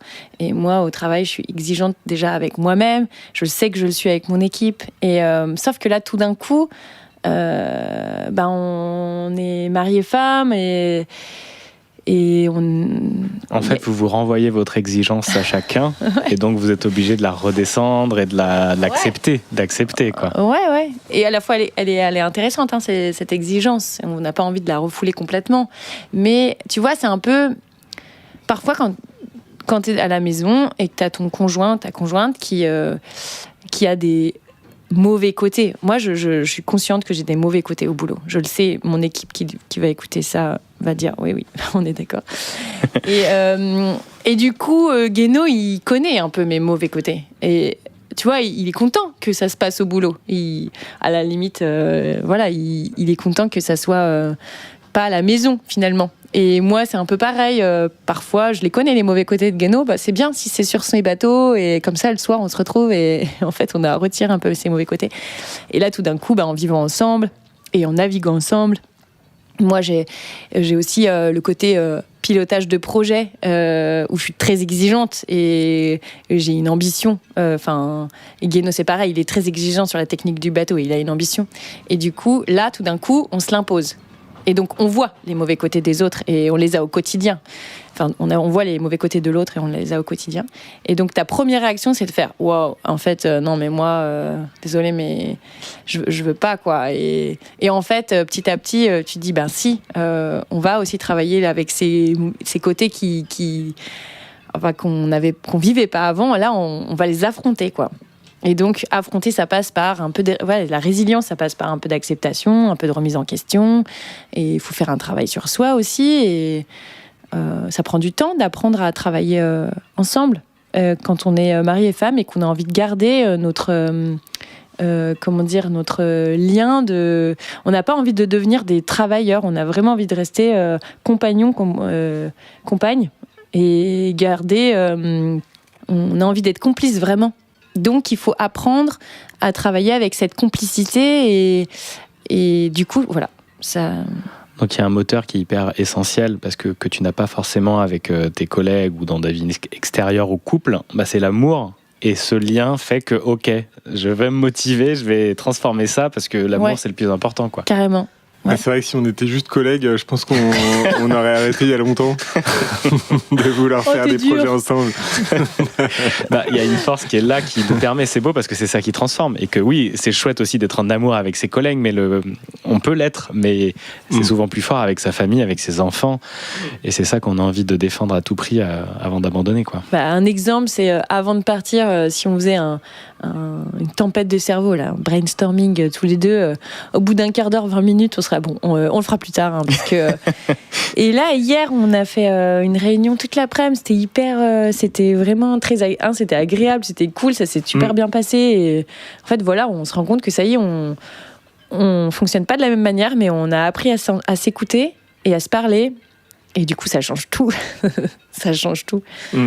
C'est ça que j'allais vous demander. Si vous aviez 2-3 clés à partager de ce que vous avez découvert pour votre couple, pour améliorer la communication dans votre couple, ça serait lesquelles ? C'est dur, je sais pas. Moi, j'ai l'impression que faut faire le chemin. Enfin, les clés, c'est accepter de faire un chemin qui peut être plus ou moins long, mais qui est souvent long quand même. Et dans des moments où il y a la tempête entre vous deux ? Ouais, c'est ça. Maintenant, c'est vrai qu'il y en a beaucoup moins, c'est clair. Enfin, j'ai l'impression que ça commence à faire longtemps qu'on ne s'est pas engueulé. Et en fait, déjà, c'est quelque chose qu'on arrivait déjà un peu à faire avant, mais là, comme on était beaucoup plus ensemble, ça arrivait beaucoup plus souvent. Mais vraiment, même quand tu discutes, s'il te dit quelque chose qui te plaît pas, qui te fait mal, parce que, admettons, moi j'ai plus d'émotions, lui il est beaucoup plus cartésien, tu vas le prendre... tu vas prendre cette phrase, tu vas mal le prendre, et donc voilà. Et du coup, tu peux te braquer, et ça va créer une situation qui est désagréable, et voilà. Là, l'idée, c'est d'essayer de pas se braquer, c'est pas évident, mais de se dire, ok, en fait, c'est juste qu'on faut qu'on se recale tous les deux. Je vais essayer de transformer ma manière de lui parler, et du coup le fait de le transformer en positif, lui aussi transforme sa façon de te parler en positif, être vraiment, voilà. Moi je trouve que la remise en question, se dire ok, c'est pas de ma faute ou c'est pas de sa faute, c'est juste je sais pas comment dire. Est-ce que vous prenez un temps pour expliquer, un peu comme dans la communication non violente, ou vous prenez un temps, ok, là c'est pas le bon moment pour parler parce qu'on est dans nos énervements, dans nos émotions chacun, ou vous avez un temps pour discuter tous les deux ? Vous avez des moments comme ça pour un peu revenir là-dessus ? Toi, t'aimes pas qu'on en reparle après. En général, t'aimes bien qu'on affronte ce qui pose souci. Mais c'est plutôt une bonne technique. Sauf que moi, en général, j'ai tendance à me braquer. Et du coup, Guéno, il dit non, mais il faut qu'on en parle. Et il a raison. Et non, mais ce qui marche assez bien, c'est qu'il y en a un des deux qui va faire un pas vers l'autre. Quand il y en a un qui est braqué, l'autre va dire bon, écoute, franchement, c'est trop bête. Il fait un câlin. Déjà, les câlins, ça aide vraiment beaucoup. C'est vrai, ça marche. Tu fais un câlin,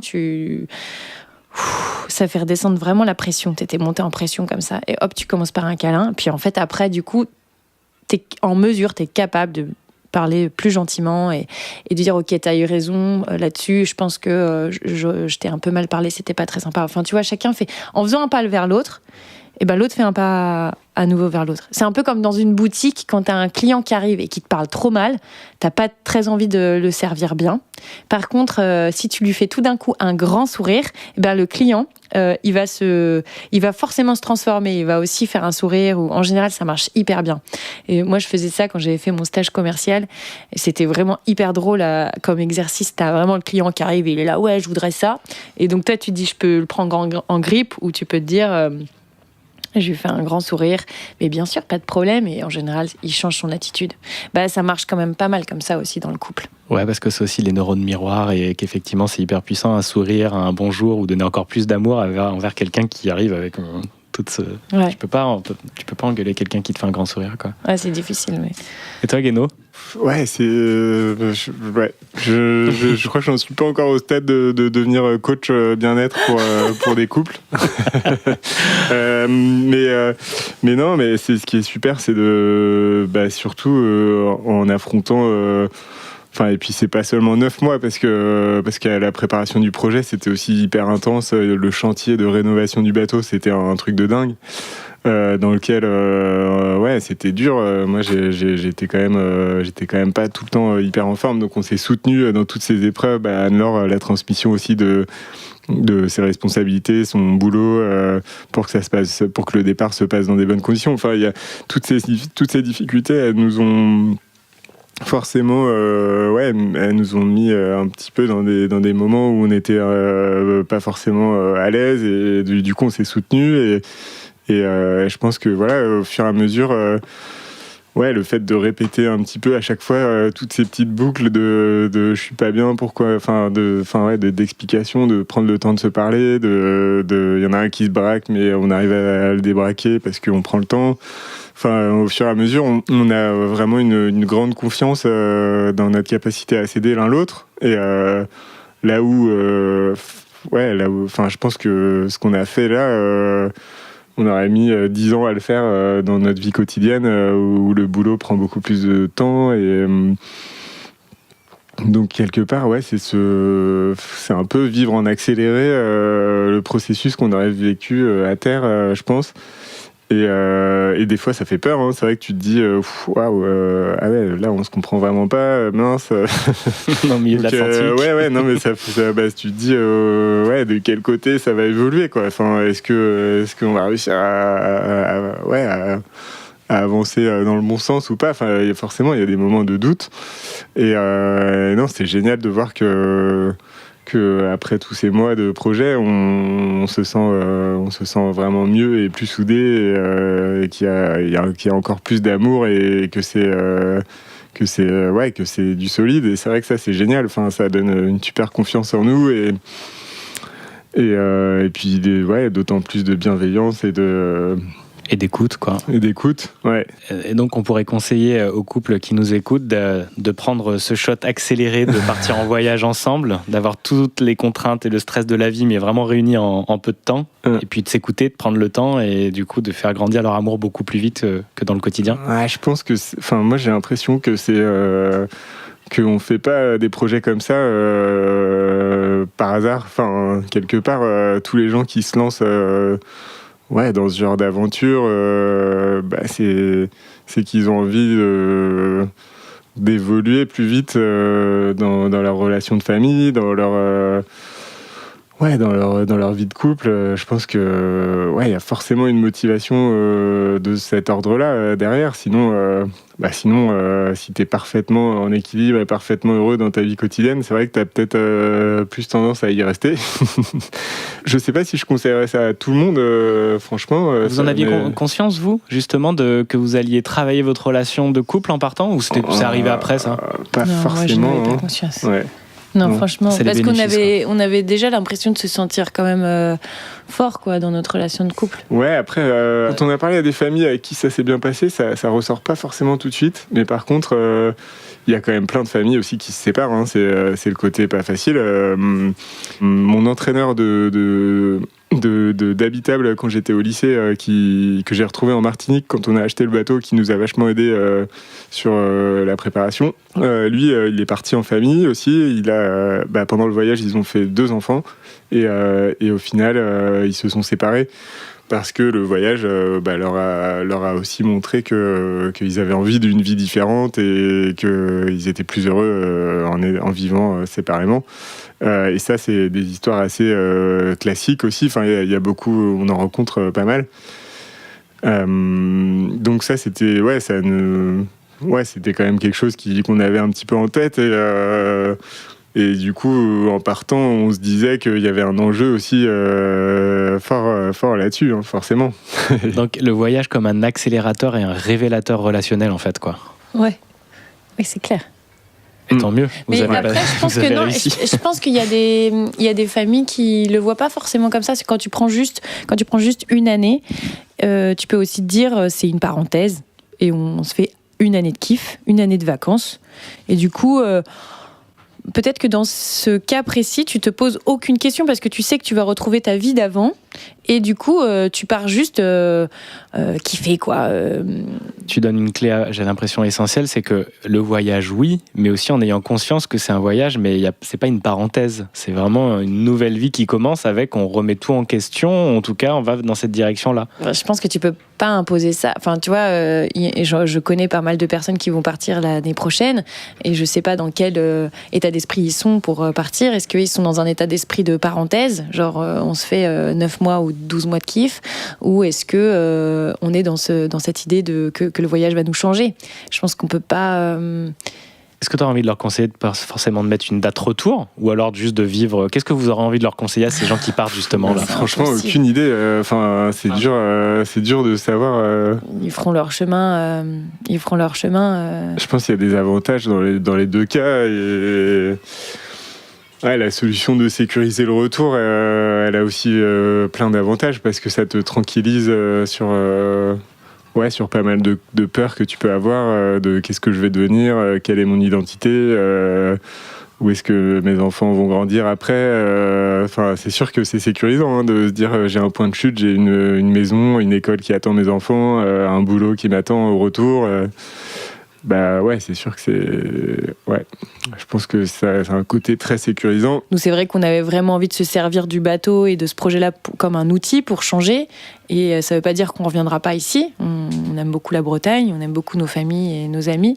Mais ça veut dire ce sera dans une continuité de quelque chose, quoi. On ne veut pas réépouser notre vie d'avant parce qu'il y avait des points qui ne nous convenaient pas. Notre rapport au travail, notamment, au temps qu'on a avec nos enfants, au temps qu'on se laisse pour s'épanouir d'un point de vue personnel, au travail manuel. On veut être plus autonome aussi dans notre façon d'habiter, de consommer, de vivre, tout simplement, quoi, de apprendre à faire plus de choses tout seul. Et si je pars justement avec mes enfants, quels sont les apprentissages principaux que vous avez eus avec Julie et Cléo? Et quels conseils vous auriez envie de donner, en tout cas? Qu'est-ce que vous avez appris et comment vous avez géré ça? Il y a eu des étapes aussi. Ouais, il y a eu plein d'étapes. On voit vraiment le changement d'attitude entre le début où on était beaucoup dans un schéma de qui s'occupe des enfants. Enfin, ouais, quelque part, tu as vraiment une responsabilité de s'occuper des enfants, de leur faire des activités, faire de l'école, faire en sorte qu'elles ne s'ennuient pas. Du coup... Et ça, on a mis quelques mois quand même à se rendre compte qu'on pouvait aussi voir les choses différemment. Et petit à petit, elles ont aussi pris leur autonomie. Et on a essayé de transformer un petit peu ça on vit ensemble et on se met pas d'obligation sur faire des activités ou faire quelque chose de forcément trop précis. Et je pense que déjà, je dirais qu'il y a un enseignement, c'est si les parents ils vont bien, quel que soit l'outil que tu utilises, les enfants ils vont bien. Enfin, nous c'est ce qu'on a expérimenté avec nos filles. C'est pas forcément une vérité générale, mais nous, quand on était fatigués, nos filles elles étaient moins bien. Quand on était stressés ou qu'on avait peur, nos filles elles ont aussi, ça génère du stress, des peurs. Quand on est bien et qu'on discute avec elles, elles vont bien. Et le bateau, elles ont eu bien sûr un peu peur au début parce que on est sur un nouvel... c'est un habitat qui bouge. Au début, Cléo, elle nous disait tout le temps, mais pourquoi le bateau, il bouge? Et elle comprenait pas pourquoi il bougeait aussi fort avec les vagues, tu vois. Donc, elle était vraiment surprise par cet habitat flottant. Et petit à petit, se sont habitués à cet environnement-là. Et donc en fait, faut pas, pour le coup, les enfants, ils te suivent un peu dans ton projet. Et si t'es bien, ça va bien se passer. Donc, Guéno, à un moment donné, il a lu un bouquin qui s'appelle L'art d'être libre dans un monde absurde. Et il y a tout un passage sur l'éducation des enfants. Et le type, en l'occurrence, il dit mais laissez-les tranquilles, en fait. Et c'est vrai qu'à partir du moment où on les a laissés tranquilles, t'as une forme d'autonomie elles cherchent à être autonomes dans tout ce qu'elles font. Elles veulent faire des choses qu'elles aiment. T'es plus là à les forcer à dire allez, on commence la séance de natation avant même de faire l'école. Qui veut aller se baigner? Finalement, elles sont trop contentes. Moi, et puis la petite sœur n'y va pas. Puis finalement, 5 minutes plus tard, en fait, si, j'ai trop envie d'y aller. Et voilà. Et bien sûr que t'as un cadre. Le cadre, il est toujours là. Bien sûr, il y a les repas, il y a les couchers, il y a des choses qui disparaissent pas. Mais à l'intérieur de ce cadre, il y a beaucoup de liberté aussi, et elles vont vers des choses qui leur font du bien. Et c'est cool, nous on se met un peu plus au service de leur éducation, quoi. Génial. Et qu'est-ce que vous avez envie de continuer à faire avec elles, justement, pour les aider au mieux encore dans leur apprentissage et puis leur évolution ? Je pense que là, le programme qu'on a pour l'automne, il est génial pour ça. C'est que on va emmener à bord Corentin de Châtel-Perron du Low-Tech Lab avec Caroline, sa compagne, et on va emmener aussi mon cousin Noé et sa compagne Aou. Donc, et ils sont tous pas mal dans un état d'esprit. Les low-tech, il y a un côté bricolage scientifique, et ça, nos filles elles vont pouvoir participer. Donc, c'est génial. Et je trouve que d'être au contact avec des adultes qui prennent le temps de leur transmettre des choses, c'est super, hein, parce que c'est un peu ce qui manque. On trouve que c'est quand même un manque dans le système éducatif tel qu'il est en France, même s'il est quand même très très bon, hein, mais d'avoir une relation directe avec des adultes et des discussions, et ça leur apporte énormément, je pense.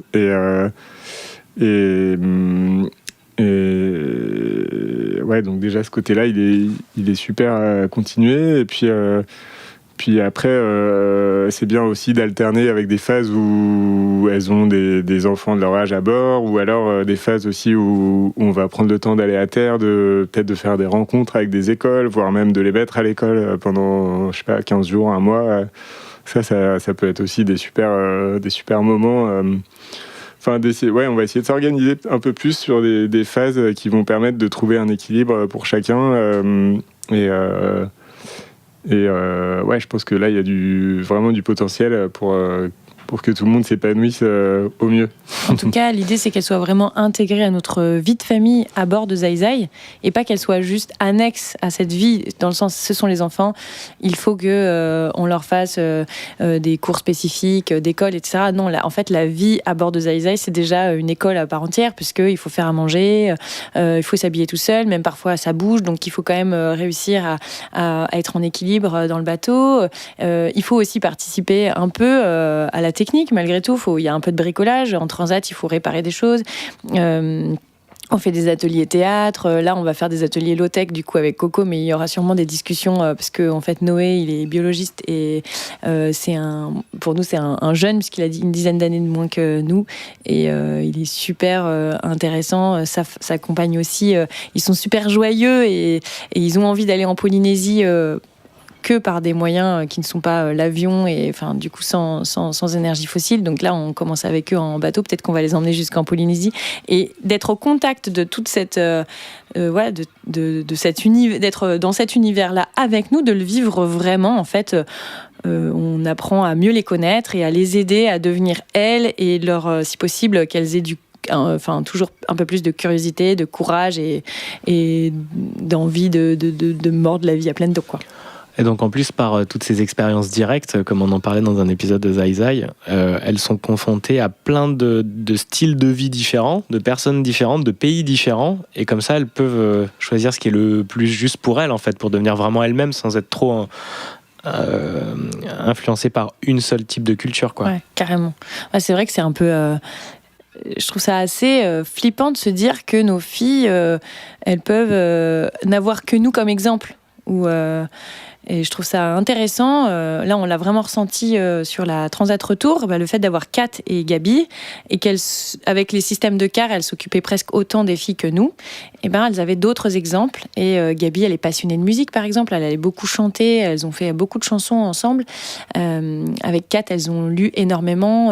Kat, elle est psychomotricienne, donc elles ont fait des exercices de yoga un peu, et de trouver les équilibres dans le bateau et tout. Et beaucoup de tenues, du crayon pour dessiner. En fait, ce qui est bien, c'est que déjà, elles se disent, il n'y a pas une voie possible, il y en a plusieurs, et il n'y en a pas une voie, il n'y en a pas une qui est mieux que les autres.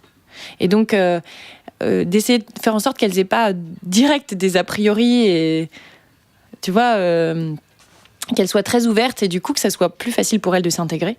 Et on l'a vu là quand elles ont été à l'école, leur institutrice nous a dit tout de suite, c'est vrai qu'elles sont très à l'aise, quoi. Elles se sont intégrées tout de suite, elles sont tout de suite allées vers les autres. Et donc oui, je pense que c'est... s'il y a une chose dont je suis à peu près convaincue, c'est que le monde qui nous attend, le monde déjà d'aujourd'hui, il a besoin de jeunes courageux, quoi. Et j'espère que ce projet Zai Zai leur apportera au moins ça, du courage et de l'envie d'être positif, quoi qu'il arrive. Chouette, génial. Ouais. Et moi, ce que je ressens aussi pas mal, c'est la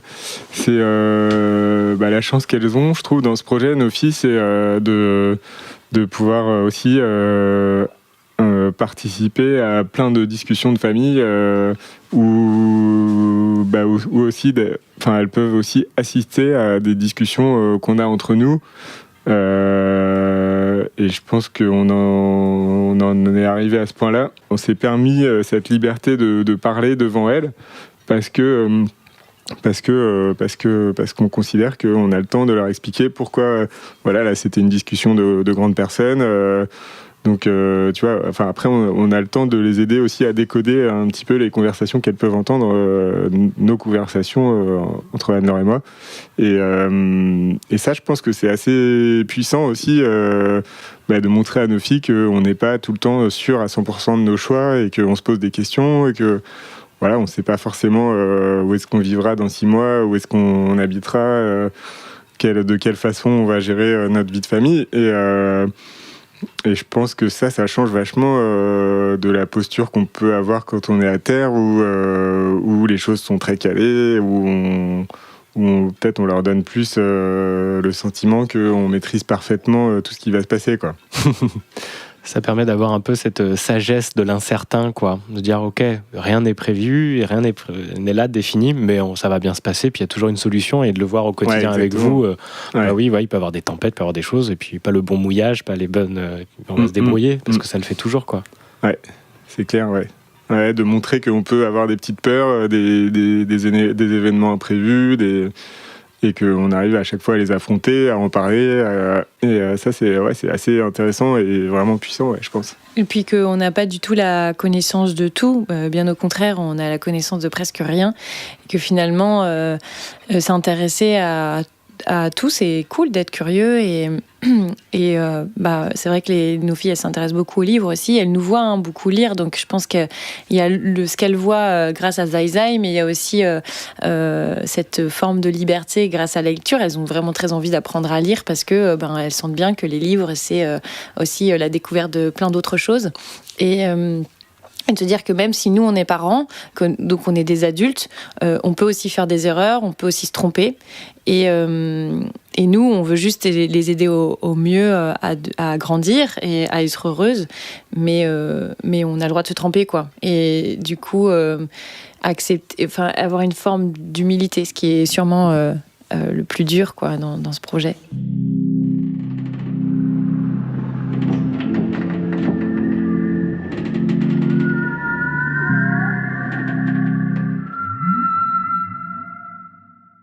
J'ai envie qu'on parle du bateau maintenant, de ce cher Zai Zai sur lequel on est, et que vous me racontiez un peu comment vous l'avez pratiqué pendant ces 8 mois, dans le projet, dans la construction, puis maintenant sur les mers, et qu'est-ce que ça a donné, et ce bilan, comment on fait le bilan un peu là de Zai Zai? Sacré sujet, le bateau.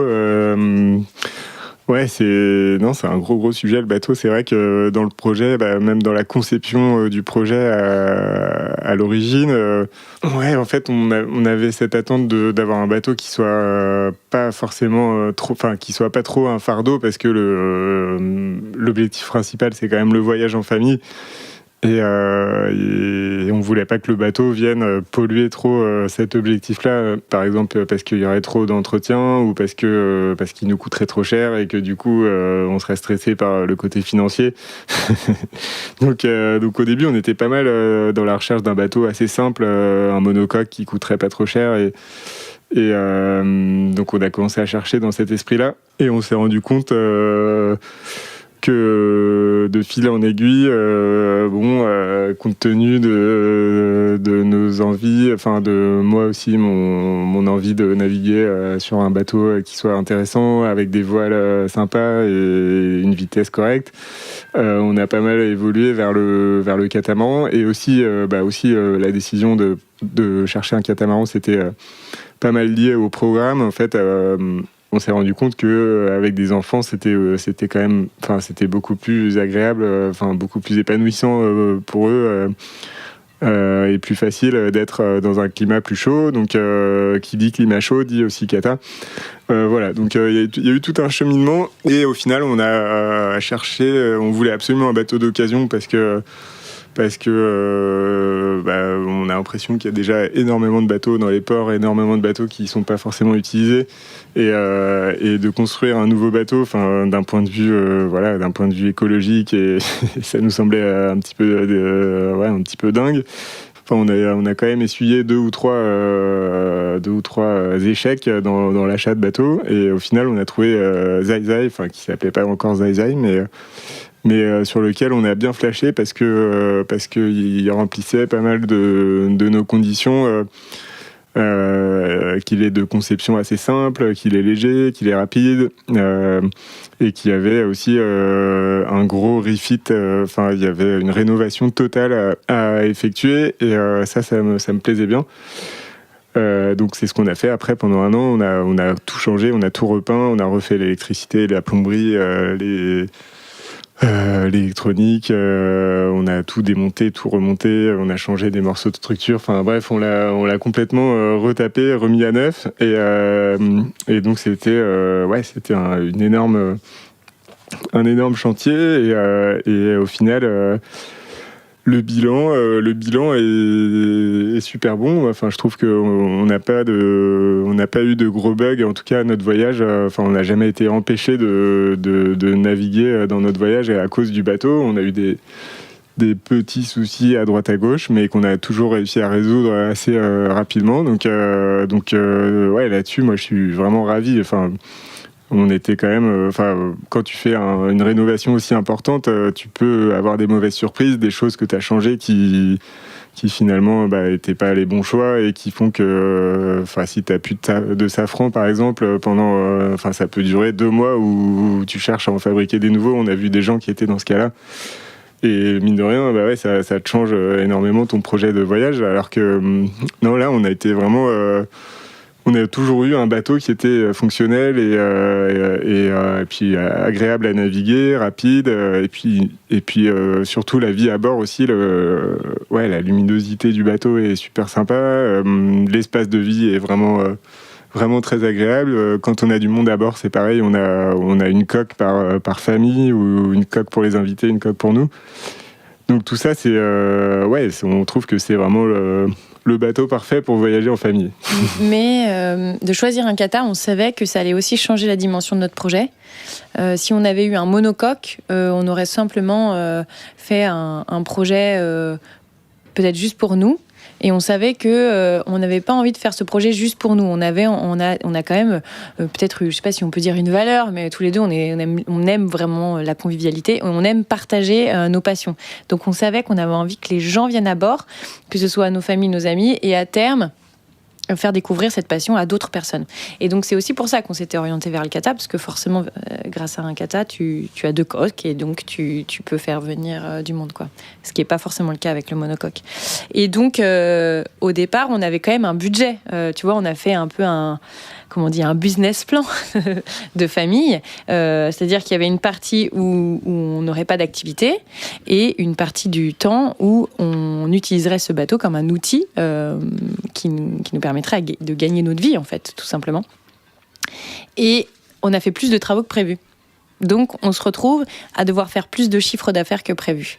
Et c'est ça qui nous a mis aussi un peu à l'épreuve cette année, puisqu'on a du coup réfléchi à ce qu'on avait vraiment envie de faire, et l'idée, c'est pas de retourner dans nos travers, c'est bien de faire des choses qui ont du sens pour nous. Et donc, on a fait un peu un tour de notre bocal, parce que heureusement, on avait une année pour bien réfléchir, donc on a quand même réussi à faire quelques missions cette année.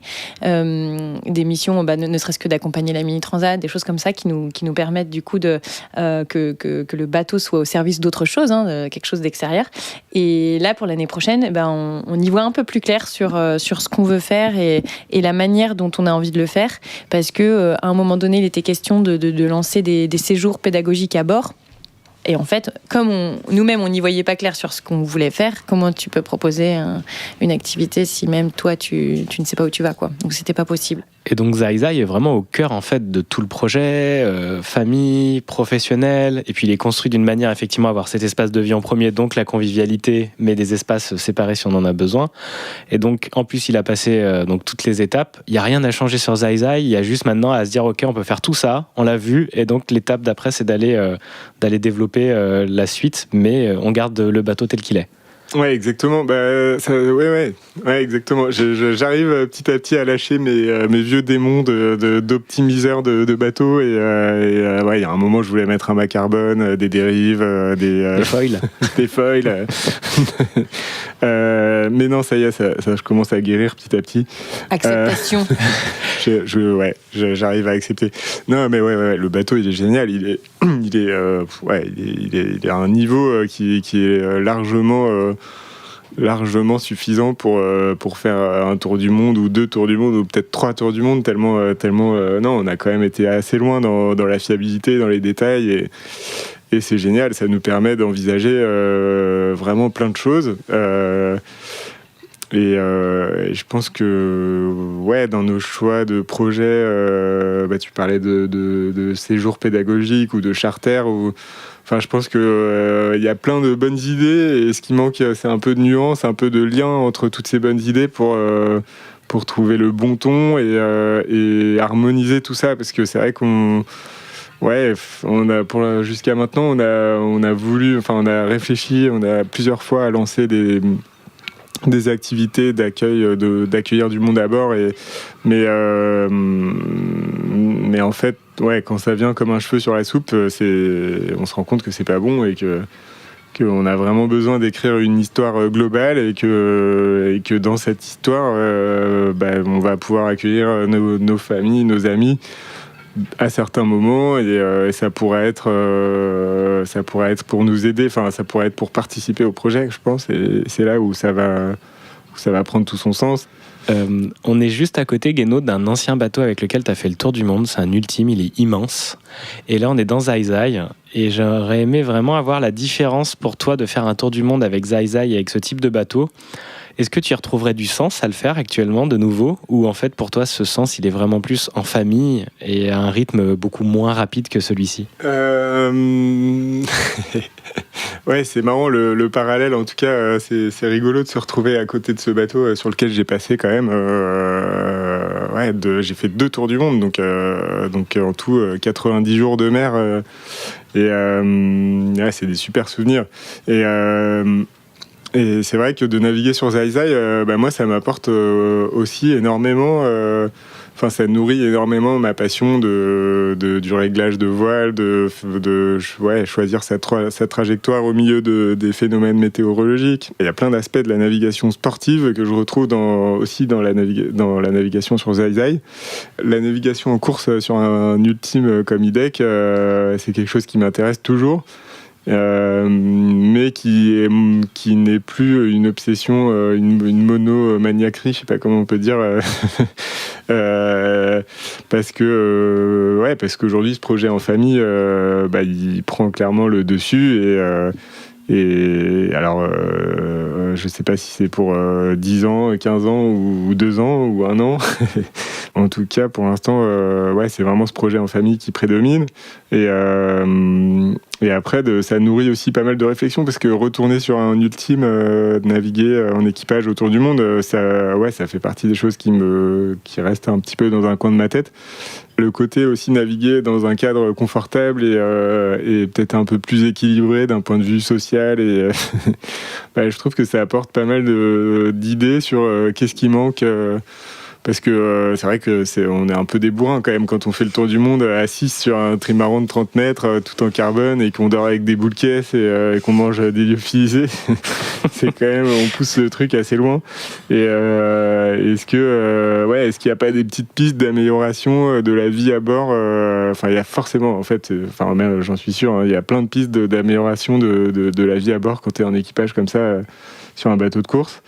Et ça, je trouve ça, je pense qu'il y a des bonnes réflexions à avoir et que tu peux, de naviguer dans une version croisière, ça aide pas mal à prendre du recul encore une fois. Prendre du recul et à les mettre un peu en valeur. Ouais. Et dernière question sur le bateau. Qu'est-ce que tu as envie de dire à Guéno il y a 8 mois? Prends pas ça, rajoute ci. Tout était nickel, tout était bien prévu vu que déjà il n'y a pas eu de soucis. Ouais. Il y en a un. Il y en a quand même quelques petits soucis. Non, oui, il y a plein de petits trucs. C'est sûr, il y a plein de petits choix où j'aurais fait un peu différemment avec le recul. On est quand même sur un bateau en contreplaqué, c'est du bois, avec pas mal de colle, c'est des petites couches de bois collées. Et ensuite, tout ça, c'est recouvert de fibres de verre et d'époxy. Donc, heureusement, ça fait une couche protectrice et hyper efficace. Et le problème, c'est un peu tous les trous. Dès qu'on veut fixer un winch, une pièce d'accastillage, un chandelier ou une fargue, un rail de fargue. Donc, ça fait des trous avec des vis. Et en fait, à long terme, ces petits trous-là, ils finissent par forcément travailler un petit peu, bouger, et l'étanchéité qu'on a fait avec, elle peut devenir fragile et laisser passer un peu d'eau. Et si l'eau rentre dans le bois, c'est assez embêtant parce que le bois absorbe et puis au bout d'un moment, ça pourrit. Donc c'est ce qu'on a constaté à certains endroits du bateau, et on a changé pas mal de petits endroits qui étaient pas bien conçus. Donc on a été très attentif quand on a posé l'accastillage à bien protéger le bois en faisant des petites zones d'isolement avec de la résine. Donc normalement, on a globalement pas beaucoup de soucis, mais il y a encore quelques petites exceptions, quelques petites choses qui ont été faites en fin de chantier un peu rapidement. Qu'il faut gérer de ce point de vue-là. Et non, sinon, globalement, ça m'a quand même pas mal appris le pragmatisme. En fait, il y avait tellement de sujets que il y a plein de moments où il fallait faire un arbitrage qui était compliqué, de dire voilà, ça c'est plus simple, c'est pas parfait, mais bon, tant pis, là, faut y aller. Mais je pense qu'il y a aussi plein de choses où on a réussi à être assez lucide pour traiter les sujets à fond. Et peut-être ce que je regrette le plus, c'est la façon dont je l'ai vécu, où j'aurais dû prendre peut-être un peu plus de recul et moins en fait, je me suis un peu découvert aussi dans ce projet parce qu'à la fin, j'étais vraiment épuisé. Et je commençais à sentir ce que c'est un début de burn-out. Ouais, c'était beaucoup de stress, quoi. Ouais, en fait, tu aurais pu t'alléger ce poids-là parce que peut-être tu étais trop exigeant par rapport à ça. Ouais, c'est ça. En fait, c'était hyper dur d'évaluer l'ensemble des travaux. Et je pense que j'ai pris plein de gens qui ont sous-traité très très bien pas mal de sujets. Et c'est vrai que j'aurais pu aller plus loin, je pense, là-dedans. Et faire confiance même si ça coûte plus cher, à des vrais professionnels qui auraient pris en charge, je sais pas, certaines parties qu'on a fait de façon un petit peu plus amateur, et où du coup ça m'a pris beaucoup de temps. Et non, sinon on est ravis de ce bateau. C'est vraiment une super plateforme pour notre projet, et on s'y sent bien. Trop chouette. Merci Zai. Donc on est dans un point d'étape, on est de retour à Lorient, on a découvert qu'il s'était passé plein de choses, vous êtes enrichis, vous avez laissé descendre toutes vos peurs, vos envies renaissent, et puis là vous êtes vraiment à l'écoute de ça. On va où maintenant avec Zai?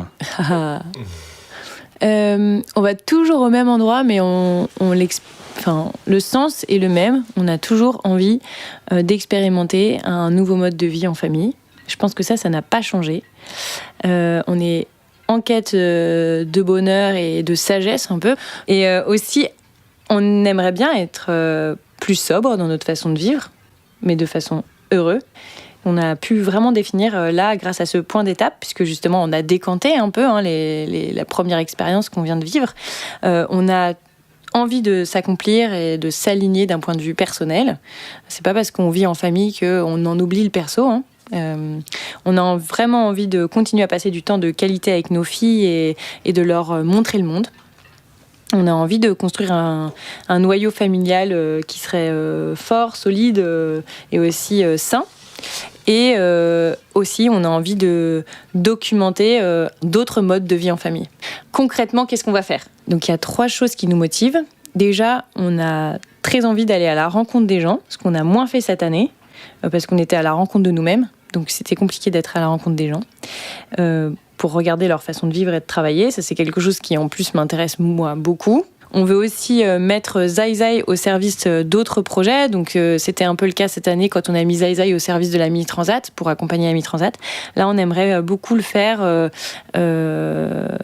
à différents niveaux, que ce soit des projets sportifs ou des projets scientifiques ou même des projets d'aventure. Donc là, par exemple, on va recevoir le Low Tech Lab. Donc, on va partir fin septembre avec eux. On va les emmener au Mexique, parce qu'eux, leur prochaine mission, c'est la mission Biosphère 2. Et donc, c'est cette idée de vivre en autonomie dans un espace désert. Et du coup, on va les emmener, eux et leur matos. Et évidemment, ce sera l'occasion d'installer peut-être des low-tech à bord et d'échanger énormément sur ce sujet-là avec les filles. Et on aimerait beaucoup, par exemple, recevoir le Lord of the Ocean en Polynésie. Donc, on a rencontré aux Açores. Eux, ils font de l'apnée avec les requins. Ça peut être d'autres collectifs, d'autres projets. Et enfin, on voudrait accueillir sur Zai Zai en immersion dans notre famille et dans notre quotidien d'autres familles ou des individus qui soient seuls ou accompagnés, peu importe, un peu sous un système woofing, c'est-à-dire qu'ils viennent ici à bord et ils nous aident à mettre en place des choses dans notre projet, à aller à la rencontre des autres, à bricoler sur le bateau, à nous aider dans l'éducation de nos filles. Enfin voilà, il y a plein d'aspects différents. Et en contrepartie, évidemment, ils vivent avec nous, ils peuvent profiter du milieu dans lequel on est, découvrir le milieu marin, etc. Donc voilà, il y a vraiment ces 3 aspects-là qu'on a envie de développer. Et donc de se nourrir d'autres initiatives, mais avec les mêmes valeurs que les vôtres, qui sont on veut vivre moins vite, avec plus de sobriété et avec plus de sens, et travailler avec du temps aussi pour nous et notre famille, et donc de se nourrir de ça, mais ensuite derrière d'aller le communiquer, d'aller le partager au monde. Ouais, exactement. Ouais, c'est clair. Ça, c'est le côté rayonner, montrer nos découvertes, montrer comment on évolue dans notre organisation en famille. On reste quelque part connecté à la société et un petit peu solidaire aussi parce qu'on a envie de faire évoluer les choses et d'inspirer des gens. Et ouais, je pense qu'on a encore un petit chemin à faire sur le fait d'accepter totalement que c'est cette action-là qu'on a choisie et c'est cette action, c'est dans ce projet qu'on est vraiment le plus à notre place à cette période de notre vie. Et peut-être que ce sera pas le cas dans 5 ans, mais en tout cas, on commence un peu à entrevoir ça. C'est-à-dire que voilà, on a analysé le monde, on s'est analysé nous, et maintenant la voie qu'on a choisie, c'est celle-là. Et on essaye d'y aller à fond et d'en parler, de documenter, ce qui fait que ça permet à notre échelle de faire évoluer un petit peu le monde dans lequel on vit. Donc moi je trouve que ouais, c'est une voie qui a vraiment du potentiel. Et donc là, il n'y a pas forcément de programme défini, mais la prochaine étape, c'est on repart dans 4 mois. Vous allez au Mexique ? Ouais, on va déposer au Mexique Corentin et Caroline pour leur nouvelle mission dans le cadre du Low Tech Lab. Et ensuite, c'est vrai qu'on a envie de profiter d'être au Mexique pour passer un peu de temps là-bas. Si on a la possibilité avant de partir et qu'on découvre à distance des initiatives qui sont en place au Mexique, on va en profiter pour aller les voir, donc prendre contact en amont. Et on aimerait beaucoup aller à Cuba aussi, peut-être qu'il y a des initiatives, des familles à rencontrer là-bas, faire des échanges avec des familles qui viennent sur le bateau, qu'on aille chez eux, enfin voilà, qu'on crée des échanges. Mais du coup, il faut laisser de la place aussi un peu à la rencontre. Donc, tu peux pas tout prévoir, c'est pas possible. Et après, on a très envie d'aller en Polynésie. C'est vrai qu'en Polynésie, il y a énormément d'îles. Et sur ces îles, il y a aussi des civilisations ou des villages très très très différents d'ici et de la façon dont on vit. Donc on a très envie de bien comprendre comment ils fonctionnent et d'être totalement en immersion un peu dans leur vie à eux. Et voilà, déjà ça c'est nos envies connues là. Les envies connues, super. Et j'ai une dernière question. Si je vous donne une baguette magique, il n'y a plus de contraintes, tout est possible. On se projette dans 5 ans. Elle ressemble à quoi votre vie dans 5 ans ? Oh là là, impossible cette question. On s'aime toujours. On connaît nos filles et on échange vraiment avec elles. Il y a une confiance partagée et elles nous font toujours autant de câlins. J'ai trop peur que mes filles me fassent plus de câlins quand elles seront grandes. On a des activités épanouissantes.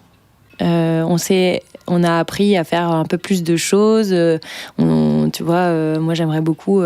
Je me suis un peu mis un objectif, c'est que j'aimerais beaucoup pouvoir prendre Zai Zai vraiment toute seule, mais c'est un exemple. J'aimerais réussir à faire pousser des plantes et que ça marche et de pouvoir me nourrir de certains trucs. Jusque-là, c'était un peu la cata. Donc, me sentir un peu plus autonome sur ce genre de choses. Voilà. Et continuer à lire. Et dans ton relationnel avec les autres, avec l'autre, le monde. Ah bah c'est ce qui me fait le plus peur, je pense. Rester en lien toujours autant avec mes super copines, elles se reconnaîtront, et ma famille. Voilà, pas perdre le lien. J'ai pas du tout envie que ce projet nous fasse perdre le lien avec les gens qu'on aime. J'aimerais plutôt que ça nous rapproche, qu'on vive d'autres choses. Peut-être on se verra beaucoup moins, mais par contre, quand on se verra, ce sera intense et ce sera authentique et du coup, ce sera fort, quoi. Et toi ? Ouais, globalement, je crois que je partage pas mal ce rêve, ces idées. Ouais, il y a ce côté continuer à voyager. C'est vrai qu'il y a plein de domaines qu'on a envie de creuser.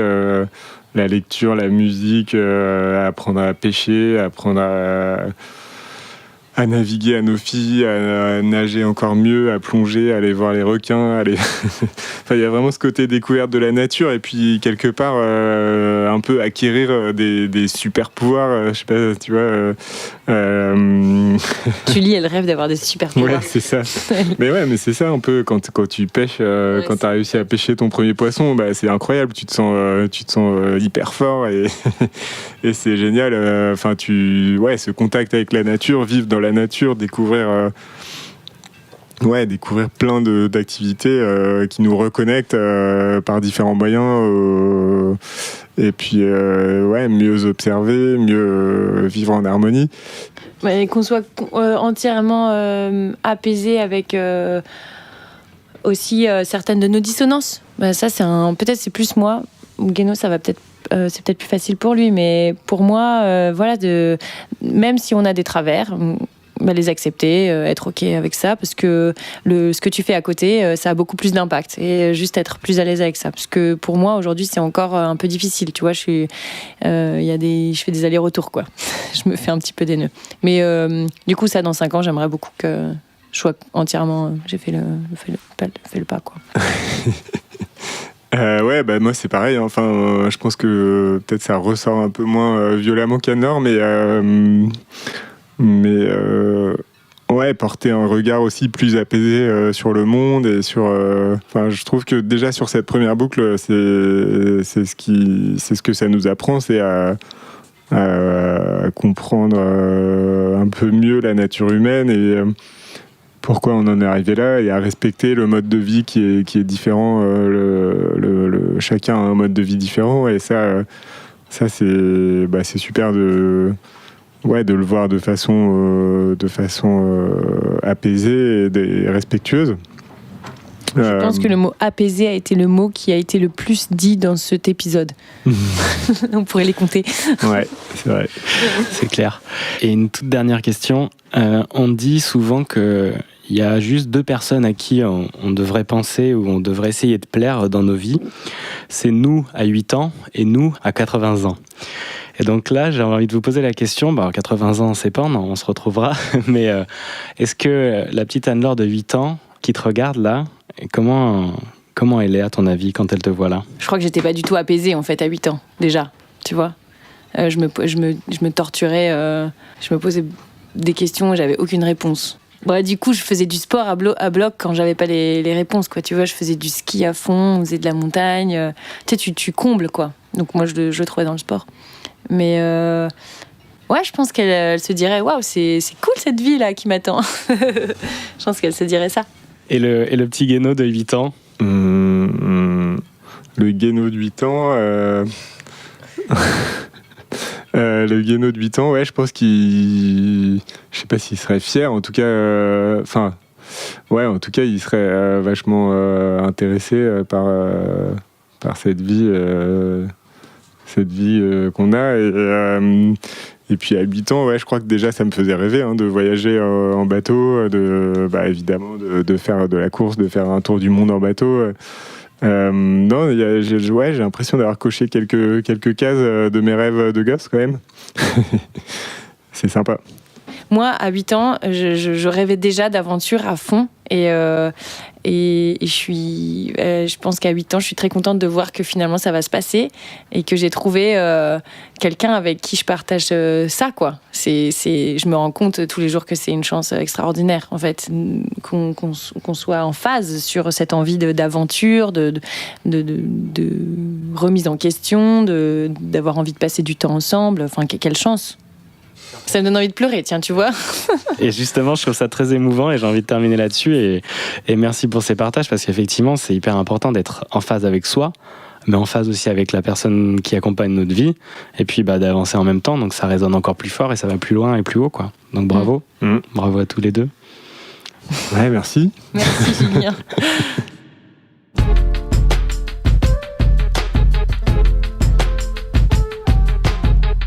Et voilà, c'est tout pour cette première saison. J'espère que cet épisode bilan vous a plu. Restez attentifs, des épisodes bonus pourraient peut-être se faufiler durant l'été dans vos applications de podcast et vos oreilles. On vous souhaite un très bel été et on vous dit à très bientôt.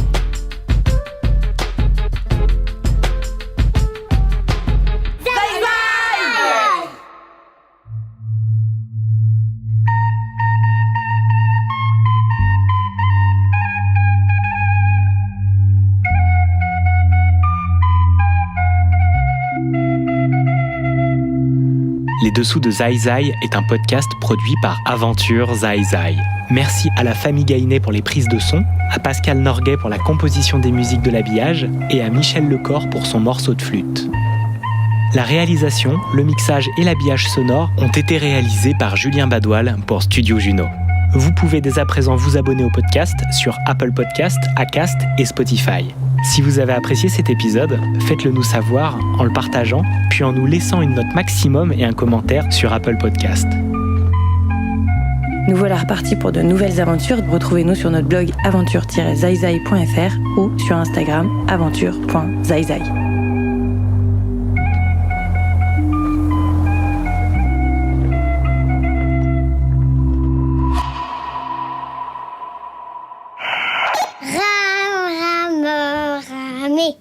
On avance dans ce canoë. Là-haut, on se mène en bateau. Tu pourras jamais t'en aller, tout quitter, tais-toi et rame. Bye bye.